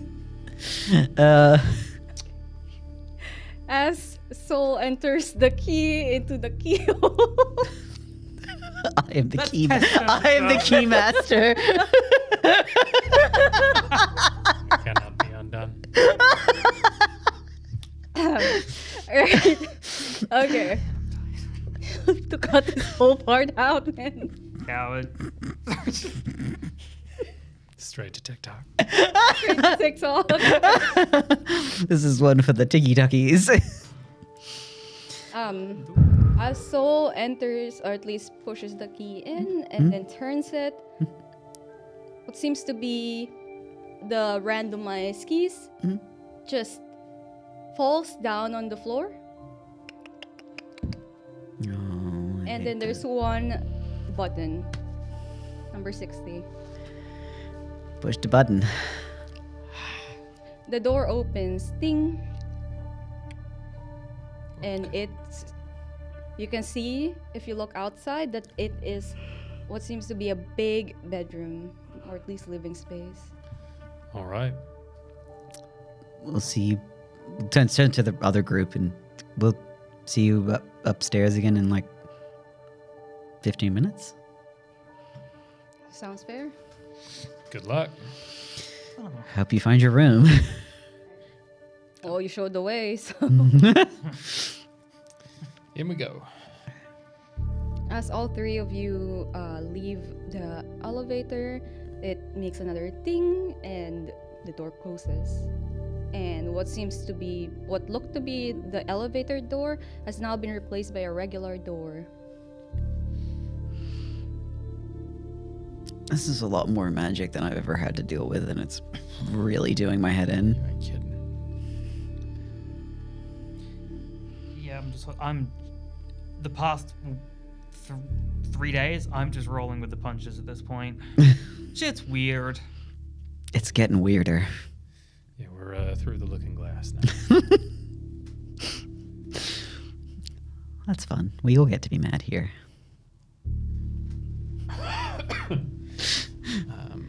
Sol just walks into the room. Yeah. It's quite luxurious. That's one word that can describe this room. It is separated into 4 bedrooms, and there's one huge living space in the middle. There is no kitchen, however, but you can see what looks to be a fully stocked minibar, but it's not full of food. It is full of blood bags. Courteous. Don't drink from the minibar. That always costs money. It'll cost some. It's gonna cost something. You'll see Charlie just like wincing, still having sensed the unseen up and like trying to look at anything just to see if there's anything that stands out from the like just the magic of everything. Everything is just... You are gonna give yourself an aneurysm. Look, if I step on a magic bomb and I didn't see it, I'm gonna be real mad. You're not gonna be able to see anything soon. You're gonna do your head in. Yeah. Just Getting warded ain't fun. I know. Or watched, for that matter. Yeah. We stick around. We try and see if we can find any of the people you're looking for. We find Aaron, we get the girl out, and then we leave. One thing I will do is look to see if there's any mirrors around. I'll flick There off Sense is? the Unseen. There's a mirror. Yeah, I'm covering that up.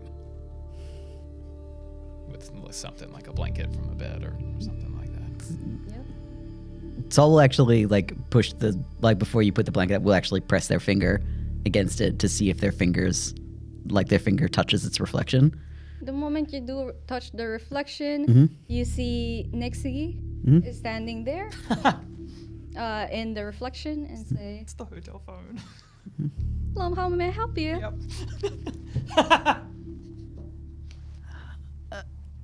Scrying glass? Yes, that is correct. Cool. We were just testing it. Thanks for picking up. That's all right. Oh, before I do hang up, is there any preferences regarding your meals as it is provided by this experience?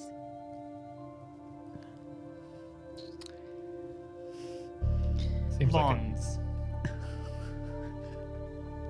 Can you taste the color blonde? It's a thing.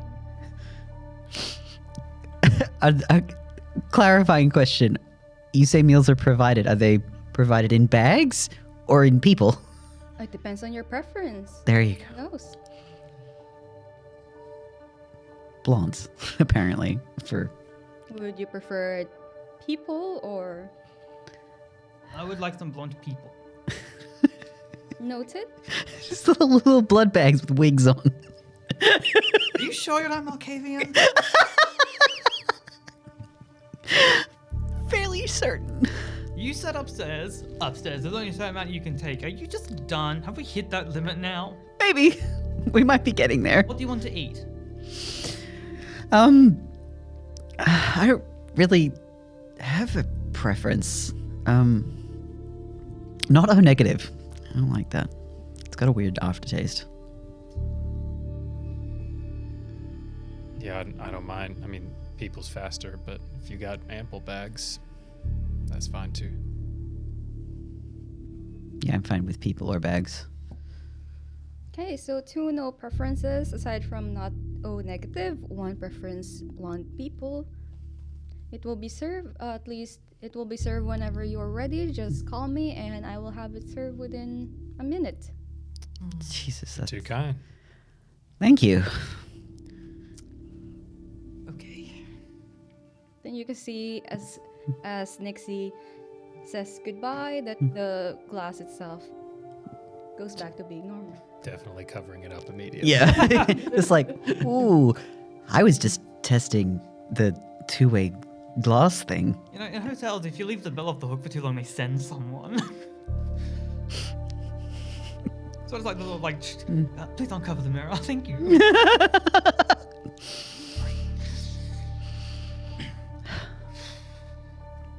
All right. I'm gonna go look at one of these rooms. Open one of the bedroom doors. So as you open one of the bedroom doors, Mm-hmm. can you explain what your childhood bedroom looked like? Like when Sol was still human. Yes. Ooh. All right. Oh, Jesus. Okay. Harry's childhood bedroom was fairly plain, full of lots of soft furnishings though. Lots of very, very handmade. Lots of, this is a quilt your gran made. This is, pillows that your mother sewed. These are, this is a bed frame that your father carved. Like everything is fairly handmade, handcrafted, soft, worn, but kind of sparse. It feels homely, but it also feels kind of empty. That's exactly the room that you walk into. Sol opens the door and then bang, like slams the door closed. Somebody else open a door. Please. Yeah, all right. I'll open one. Open one. Charlie, what does your childhood bedroom look like? Oh, it's kind of exposed wood walls and rough wood floor. Pretty low-lying bed with a very old straw and wool stuffed mattress, a thin blanket.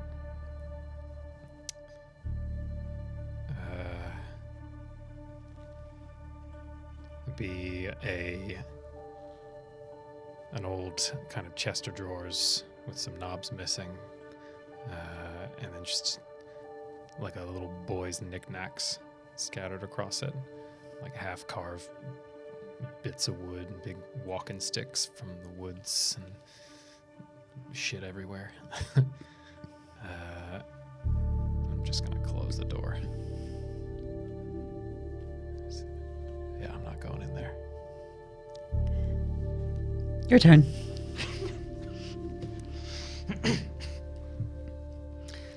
Okay.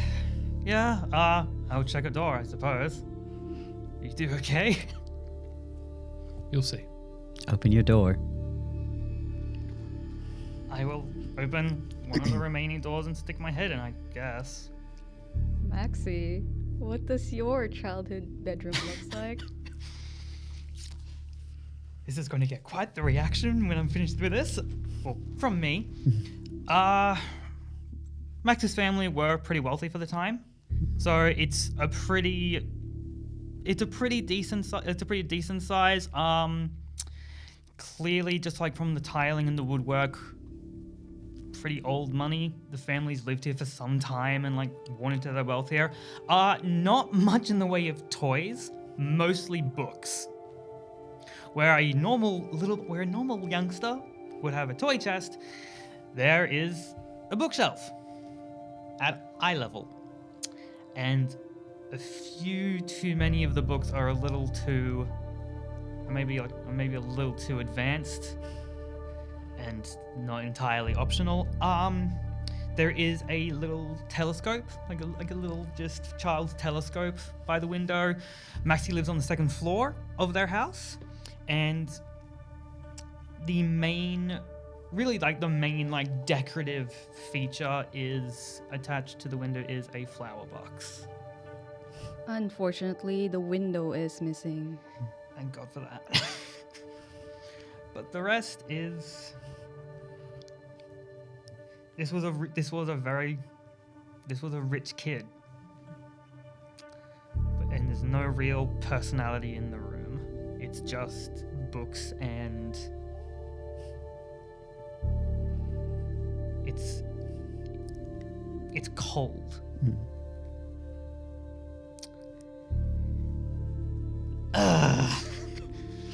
So Maxie sticks her head in and looks around and nope. No. Well, no. I'll take one of yours. Try my door. I want to see what happens. Okay. Yeah, I'll try that door. You do open up Sol's childhood bedroom. Okay. Well, that's something at least. So who wants his? Because, like, in all honesty, yours is the one that I'll just it to Charlie. I'm down with yours. Sol just wanders into their room at this point. Like, You're welcome to it. I slept my last night in there a long time ago.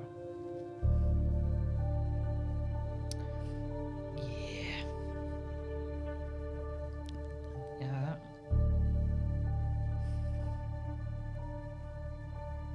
I don't think of that as my childhood home anymore. I need to check something. Okay, so the bookshelves. Are there books on them? Yes. The same books? Yes.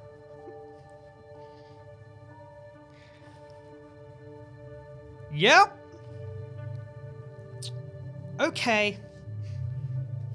Sol will go over to the bed and pick up the quilt and just like smell it. Like, does it smell like their home, or does it smell kind of fake? Smells like your home, like how you left it. Yeah. It smells like childhood. It smells like innocent days. Smelled like days before we knew what the world is.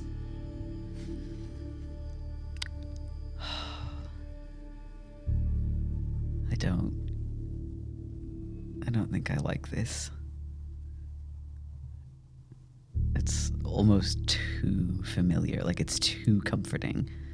You know, like trying to lull you into a false sense of security or something. Comforting? I liked my parents. I liked my family. I liked mine.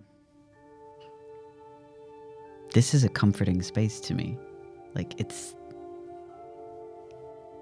I was a lonely kid, but I still liked my family.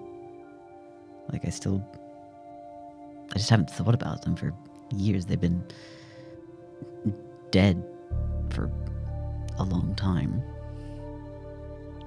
It's just weird. And I feel like they're trying to make me feel comfortable, or they're trying to really throw us off our game. They have.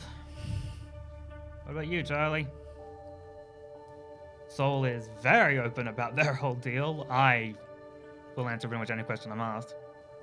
Within reason. What's your deal? Did you like your parents? Are you okay? Like, genuine, like, that's the question. Are you okay? Yeah, I'm alright. This don't line up with the rest of what they do. Yeah. What are you thinking? Everything else was so considerate. Like, too considerate. This is like putting a half-open grenade in somebody's hand. It may honestly be that they think it is considerate. They don't always think like we do. Even the person at the front said that vampire memories are trash. So serve them to us raw. But these aren't technically vampiric memories. These are ours. These are human memories. This is a human space. Yeah, we try to tell ourselves that those two things aren't the same. Sol will pick up the pillows off their bed and the quilt and just go out into the living space and drop them there. And be like, I don't think I can sleep in there. Nope. Like, it's a comforting space, but it's alien. And it's not real. I know mine's fake. That house burned down. I guess the thing that is off-putting about it is that it's just so available to them. Whatever magic they have, they can just The fact, like your mind's a library catalog, and they just pull the card, just play it. They are terrifyingly limitless, yeah. let's not piss them off. Yeah. I'm still not sleeping in there, though. Like, our kind are not, even out in a day-to-day city, are not the top of the food chain. Here now, we're insects. It's like, we have to be so careful. If anything, this could also be that, just a casual flex of power to remind us. Because, and I'm saying this as a Ventrue, Kindred can develop an ego pretty quickly. Oh, yeah. So this is just considerate, but like with a sharp, a very deliberately sharp edge. We better meet those kids upstairs before they trade their dreams for fucking Candy silver bars. knives or something. I don't know. What do people do here? Let's go up. How on earth are we gonna have to... Although, okay, one last question before we go up and meet with them, because this one I don't want them to overhear. So we're here to get this Arrern girl back. What exactly are we willing to offer collectively to make that happen? Because we can't fight our way out of here. There is no version of this where we don't pay. There's no stealing here. We just won't be able to do it. I mean, at most, we're just gonna have to Sell disciplines. just make sure nobody sees her as a treat. So downplay her value and then buy her for scraps? Just make sure she doesn't get got. Did we? What? She's mortal, right? As far as we're aware. As far as we're aware. She's probably gonna get auctioned. It's gonna be the most inconvenient thing.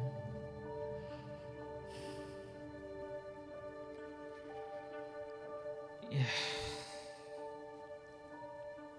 She can't just be human, right? She can go onto the street. She can Well, go she's- onto like that street. Connected to someone. That La Sombra. Yeah. in So Melbourne. Which I don't know any skin to, so like, I don't want this girl to get hurt, and she's Delilah's friend, so I know Delilah's gonna want to keep her safe.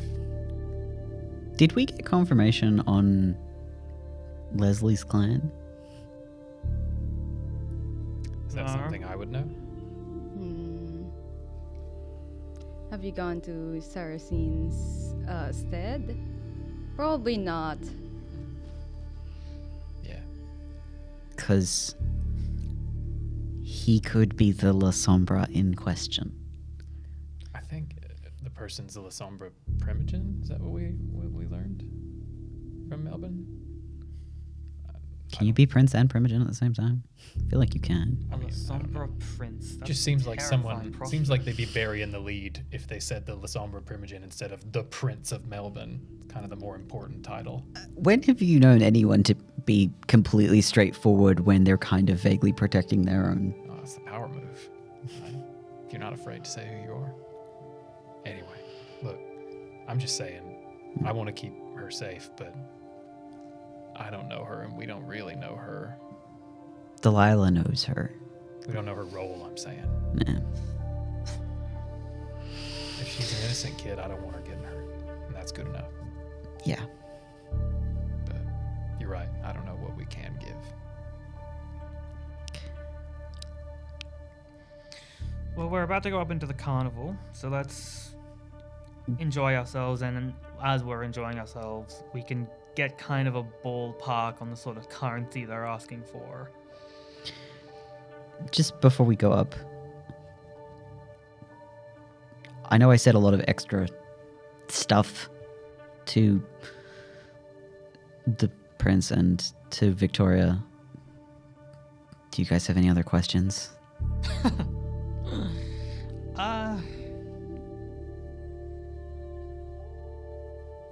What can a mage do?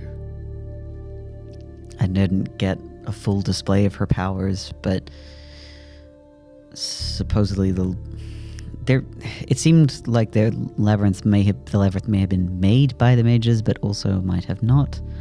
And that thing was a fuckery of time and place distortion, as well as stripping us of all of our disciplines. And as I said, 8 basically muted my sense of smell for miles. So we don't know how to spot one, I take it. As far as I was aware, and I'd known her in the Sydney Camarilla for years. As far as I was aware, she was just a mortal lawyer who was just very good at what she did with a lot of money. Scariest creature of all, right? Look, I'll just say, if there's anything that you think could keep us alive that you haven't told us yet, or anything you're holding on to because you think it'll sound too crazy, I think we cross that bridge. So you can just Well, And on the other side of that coin, what do you need us to do? What are you doing? I really don't know what I'm supposed to be doing. At this point, I'm just here because I don't want bad things to happen to the three of you.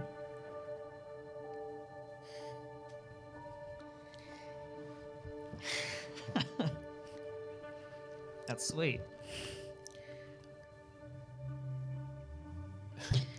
Well, The only thing that sticks out to me, other than this place existing, but again, we weren't here for that long last time.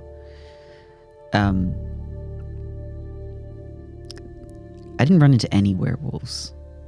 Like, I went looking for them specifically because I thought that some of the events that had happened might have been affecting them or triggered by them. But I couldn't find any. And I don't know if they were specific. They may have just been very good at hiding from me, but I couldn't find any trackable trace of them at all. This time, you mean? No, last time. This time I haven't been looking for them because I didn't think they were relevant. Well, I guess we'll probably find out. Upstairs, I mean. Yeah.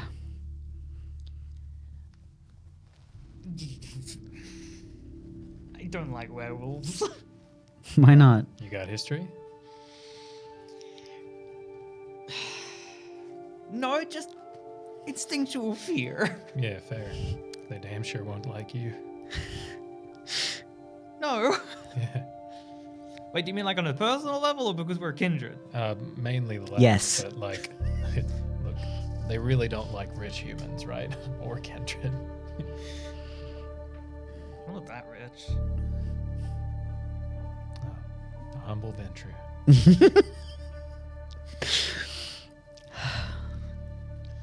Let's go upstairs. Let's go upstairs. Or side stairs, or wherever the fuck it is. Let us go through the magic portal elevator. let us go through the magical glass elevator again. Right, and the same process, the thing, but this time instead of having to put your keys in, it just says G. That's it. And if you click it, just give a little ding, door closes, and then another ding after a second, and it opens back into the lobby area. I don't like that you can't feel it moving. It's probably not moving. I know that, but I don't like it. Yeah, fair.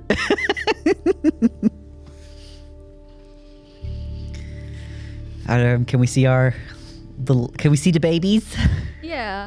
Currently, the babies, Hunter's group, are sitting around in the lobby. You see Ruby and Charlie just sitting together, chatting. However, Hunter is currently surrounded by what seems to be a gaggle of teenage girls, and he's just trying to get away. Does look uncomfortable about this whole situation. Oh, you get used to it. Pretty boy like that, he's going to be popular, and I'm sure he's going to hate every second of it. Let's wander over. So, decided which ride you want to ride first? I think they've picked Hunter. Sorry. Sol will just put an arm around like Hunter's shoulder and just like making friends. Hunter does give like a little small growl. We just leave this place. Yeah. We let's just go. got here. I meant here. Okay. Let's get you away from your fan club. Sorry, ladies. You can hear them complaining, "Oh, please, come on, just another. We can have drinks together. You can go back to our room, you know." Aren't you popular? We are here for 3 whole nights, Hunter. So, like, pick your. You spend your time how you want to spend your time. Maxie, you're gonna lose a limb in a minute. Probably. You can see Hunter grin, but this time it's just showing you fangs. It's baring teeth more than anything. How about we move on? Let's go up. Way ahead of you. Yep. And as after the girls go, "Aw, don't leave," kind of deal, do manage to detach from the situation. Charlie and Ruby following Hunter behind. So what's the plan? I'm gonna fall and step next to Charlie. That Charlie. My Charlie. How about we just change somebody's name, give a nickname, so we're not confused. Good idea. Nice to meet you, Chuck.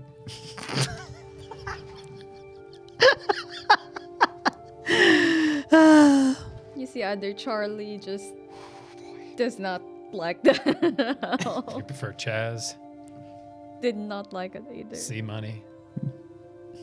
Who are you? Sorry, what did you just call I him? don't think I've had assholes trying to nickname me for 100 years. Why don't we just call you Sarge instead? I was never a sergeant. Oh, okay, that's fair. I will take Chuck. Okay. Well, I fall and step next to Charlie. While Soul is mostly occupied with keeping Hunter safe from the fan club. Trying to escort the babies out. And I would, like, without looking over at Charlie, just you and I can have our own little out later. But I just want to know: do you believe Soul?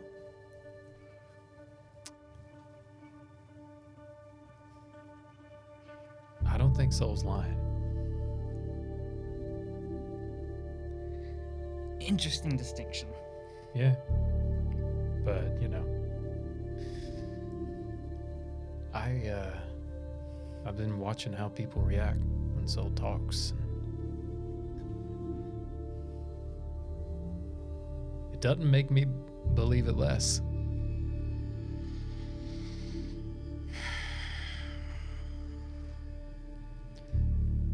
When did they tell you anyway? Oh, well, a lot like what we just heard with I mean, like, The prince. when? Last night, I think. Oh yeah, because I was away. Got it. Yeah, I'm processing. I'm trying to decide how much I believe. I mean, we just stepped through a car door that was not a door Yeah. into a carnival made of magic with an 8-limbed concierge and a blob. It's going to be the right 3 nights to consider that the universe could be filled with new bullshit. Yeah, Stranger Things, yeah, etc. As you just say that, you pass by what seems to be a male humanoid. However, their neck is so long that you could be calling them a human giraffe. Would. So. Shut up. Even if I don't believe everything they said quite yet, I want to. Yeah. Yeah, I mean, I'm concerned, if I'm honest. I don't, because if they're back here to do something or stop something or retry something, I don't like not knowing what that is. I'd like to know what. Yeah. Because if we screwed something up last time, I would like not to again. And if something came for us last time, I'd like to know what to look out for. Long time ago, there were some kind of soldiers that basically serve as fodder, exploratory. You send them uphill, and you know most of them are going to die, and none of them know for sure if they're that group where most of them's going to die. It's not fun feeling like that group. I want to know where the machine gun nest is, you know what I'm saying? Like, I want to know. Yeah, I want to know why.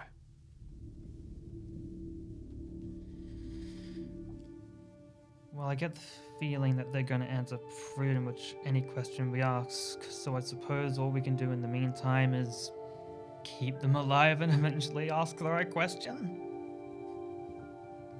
Yep. Good talk. Sure Okay. thing. As you are finishing up that conversation, everybody does hear a really cheerful bell ring out all across the venue. Looks like that's our cue. Dinner time? Yay. Tent time. Showtime. You can hear the excitement in the air as everyone piles into the big tent in the middle. It is huge up close. It's almost stadium size. And as all of you approaches the area, are you going in or are you planning on? Well, Seems This- to be the thing to do. the suspicion is that Aaron is here, so let's go in. Yeah. Let's do it. We'll turn to Hunter's group. Like, are you coming in with us, or are you going to explore? I see Charlie just nodding happily. Chuck now. All right, come on. In we go. We're not in any more danger in there than we are out here. Let's go see what we got. Speak for yourselves, Charlie says. Charlie says in a different tone than he usually talks into. Then he stops and then looks around. Hey, He starts looking around. you okay?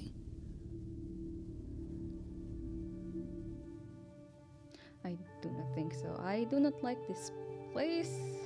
I know. Did you disappear for a second there? I am unsure. This place gives me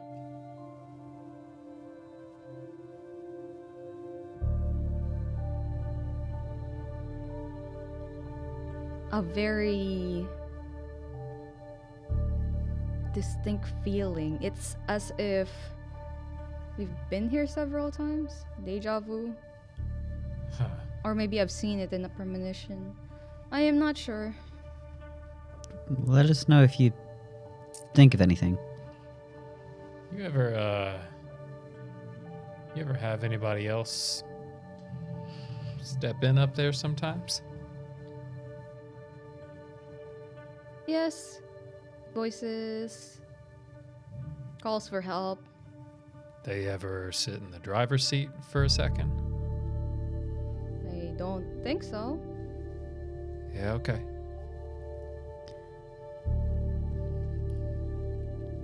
Anyway.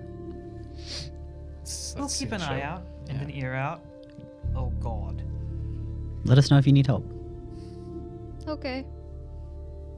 And at this point, Hunter and Ruby had already been healing you towards what seems to be empty row of seats. Question actually. So Hunter's rather popular here. Charlie clearly isn't having a great time. What's Ruby's demeanor? How's Ruby Handling it. enjoying all of this, if she is at all? Is she just along for the ride, or is she having a specific reaction as well? Outwardly, she does look uncomfortable about the whole situation. However, you can see curiosity as she starts to look at the ground, at some of the walls. Okay. All right. So she's in a rather similar boat to us. Here on a mission, but easily distracted considering everything happening around. If we're in the crowded stadium area now, I'm going to activate heightened senses using eyesight, and I'm going to see if I see anyone familiar, maybe especially Aaron, but just looking through the crowd and or stage areas, trying to scan. What's in awareness? Okay, and I get to add aspects. Yeah. Yeah, okay. Cool.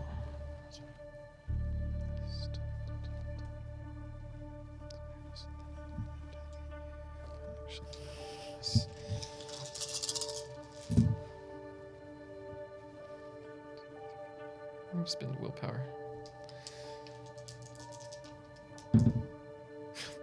3 blanks to 3 blanks. Okay, that's 4 successes. 4 successes. This place is huge. You cannot see the specific people that you want to find, specifically Aaron, you do spot people who are strangely not normal in the crowd. You see what seems to be just a human-sized crow just sitting on the crowd, sharing popcorn with what seems to be another mortal. On the other side, there seems to be just a group of blobs. However, with 4 successes, I was looking hopefully for 5. 3 blanks to 3 blanks. You do not spot Aaron. Bless. All right, I'll keep an eye out. Just vague, like trying to keep a vague eye on Chuck. It's so weird. And like, yeah, just like looking around, just trying to take it all in. Yep. And as all of you are taking in the size, there's quite a lot of mortals in this place. The whole place just goes dim. Lights turn off, and then spotlights turns on in the middle of this place. It looks like the carnival scene that everyone is familiar. Ringmaster's podium is right there. Big empty space in the middle. So in the middle we see a lady in full red, just almost 7 foot tall. She's got long red hair that's braided up that reaches the floor. She's wearing the circus master's red uniform, and she is holding what seems to be a flower. It's not the usual rose. It seems to be dandelion. She's holding it up to her mouth and she says, "Good evening, everyone. Welcome, welcome, welcome. Welcome to our event. It is named C.O.M.A. Why C.O.M.A, you ask? Because in here, it will all feel like a dream once you wake up." That said, welcome. This is day 1 of our event. As always, every event does change. Day 2 have also been changed. We will be moving our auction from day 3 to day 2, as we do have a surprise event for day 3. Day 1 is for you all to explore everything around. And I do hope you don't run out of your currency of choice before the day 2 and day 3 hits. But do feel free to look around. Feel free to stay. Feel free to watch. Feel free to do everything you want. Maybe you'll find something you've lost, or maybe something you've lost will find you. Who knows? That is the joys of this event and why it is highly sought after. Yes, I do hope that everyone enjoys. Once again, you may call me Red, and I will be your host for day 1. And she gives a bow, and applause do ring out. And she raises the dandelion and blows on it, and then yells, "Let the event begin!" And the show starts. The first show that starts is a trapeze couple. However, the people that you see up above, where the spotlight is, they don't have any skin. They are just muscles and flesh. And you can see their intestines. And they use those said intestines to hang from the ceiling as they swing back and forth.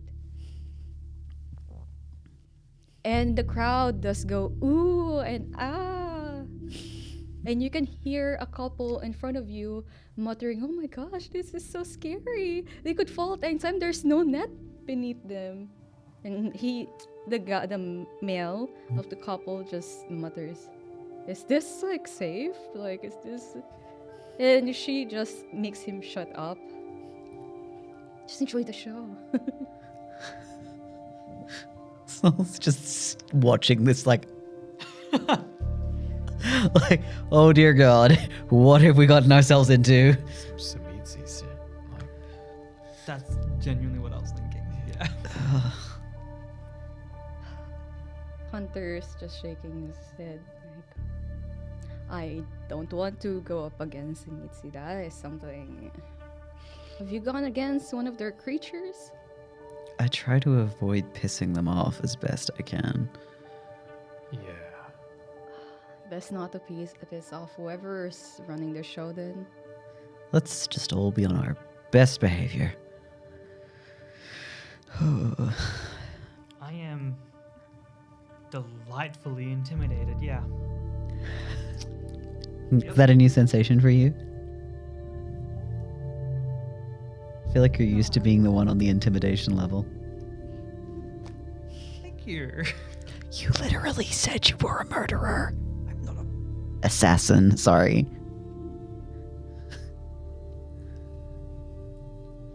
You want to say that louder? Because he didn't know that. Yeah, you keep it a real secret. Yeah, but like... Oh, look.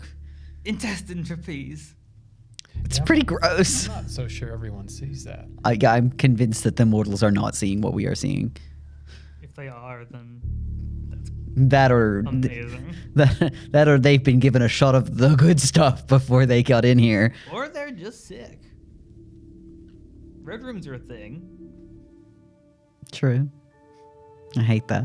People are fucked up. No kidding. True story.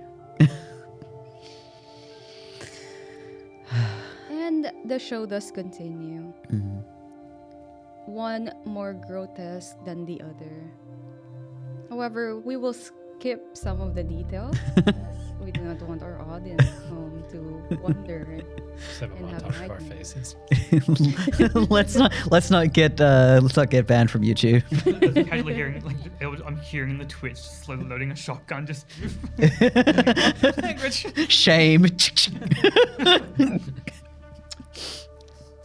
The end of the show, however, they do let out.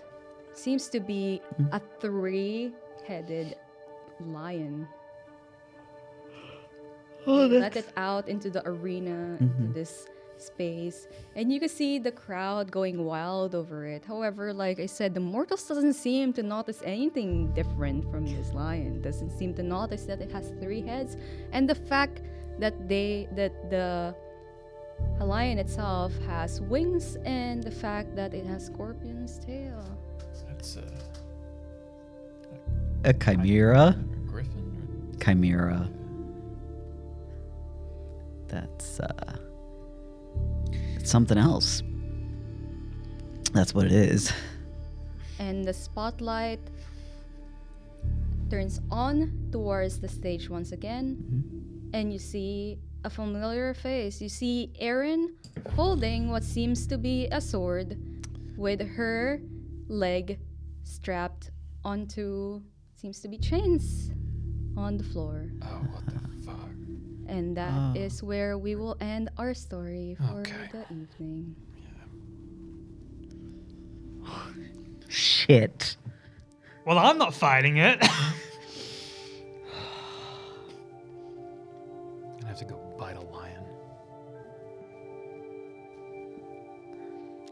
Yes, thank you guys very much for joining us for this evening. Once again, my name is Rena, and let's get our our guest in here. Quickly come back here. Go for the obstacle course. We'll have to share the microphone. Aww. Yeah, so my name is Rena, and I'm the storyteller for this evening. I'm Will. I've been playing Leslie Squizzy Taylor for this evening. I'm Kai, and I've been playing Maxie for this evening. I'm Hollow, and I promise I'm not a Malkavian. Adventure. Not that either. You stay in your lane. And I am Adam. I've been playing Charlie, not Chuck. We'll see you again next week for the Second Inquisition's point of view of this story. Bye.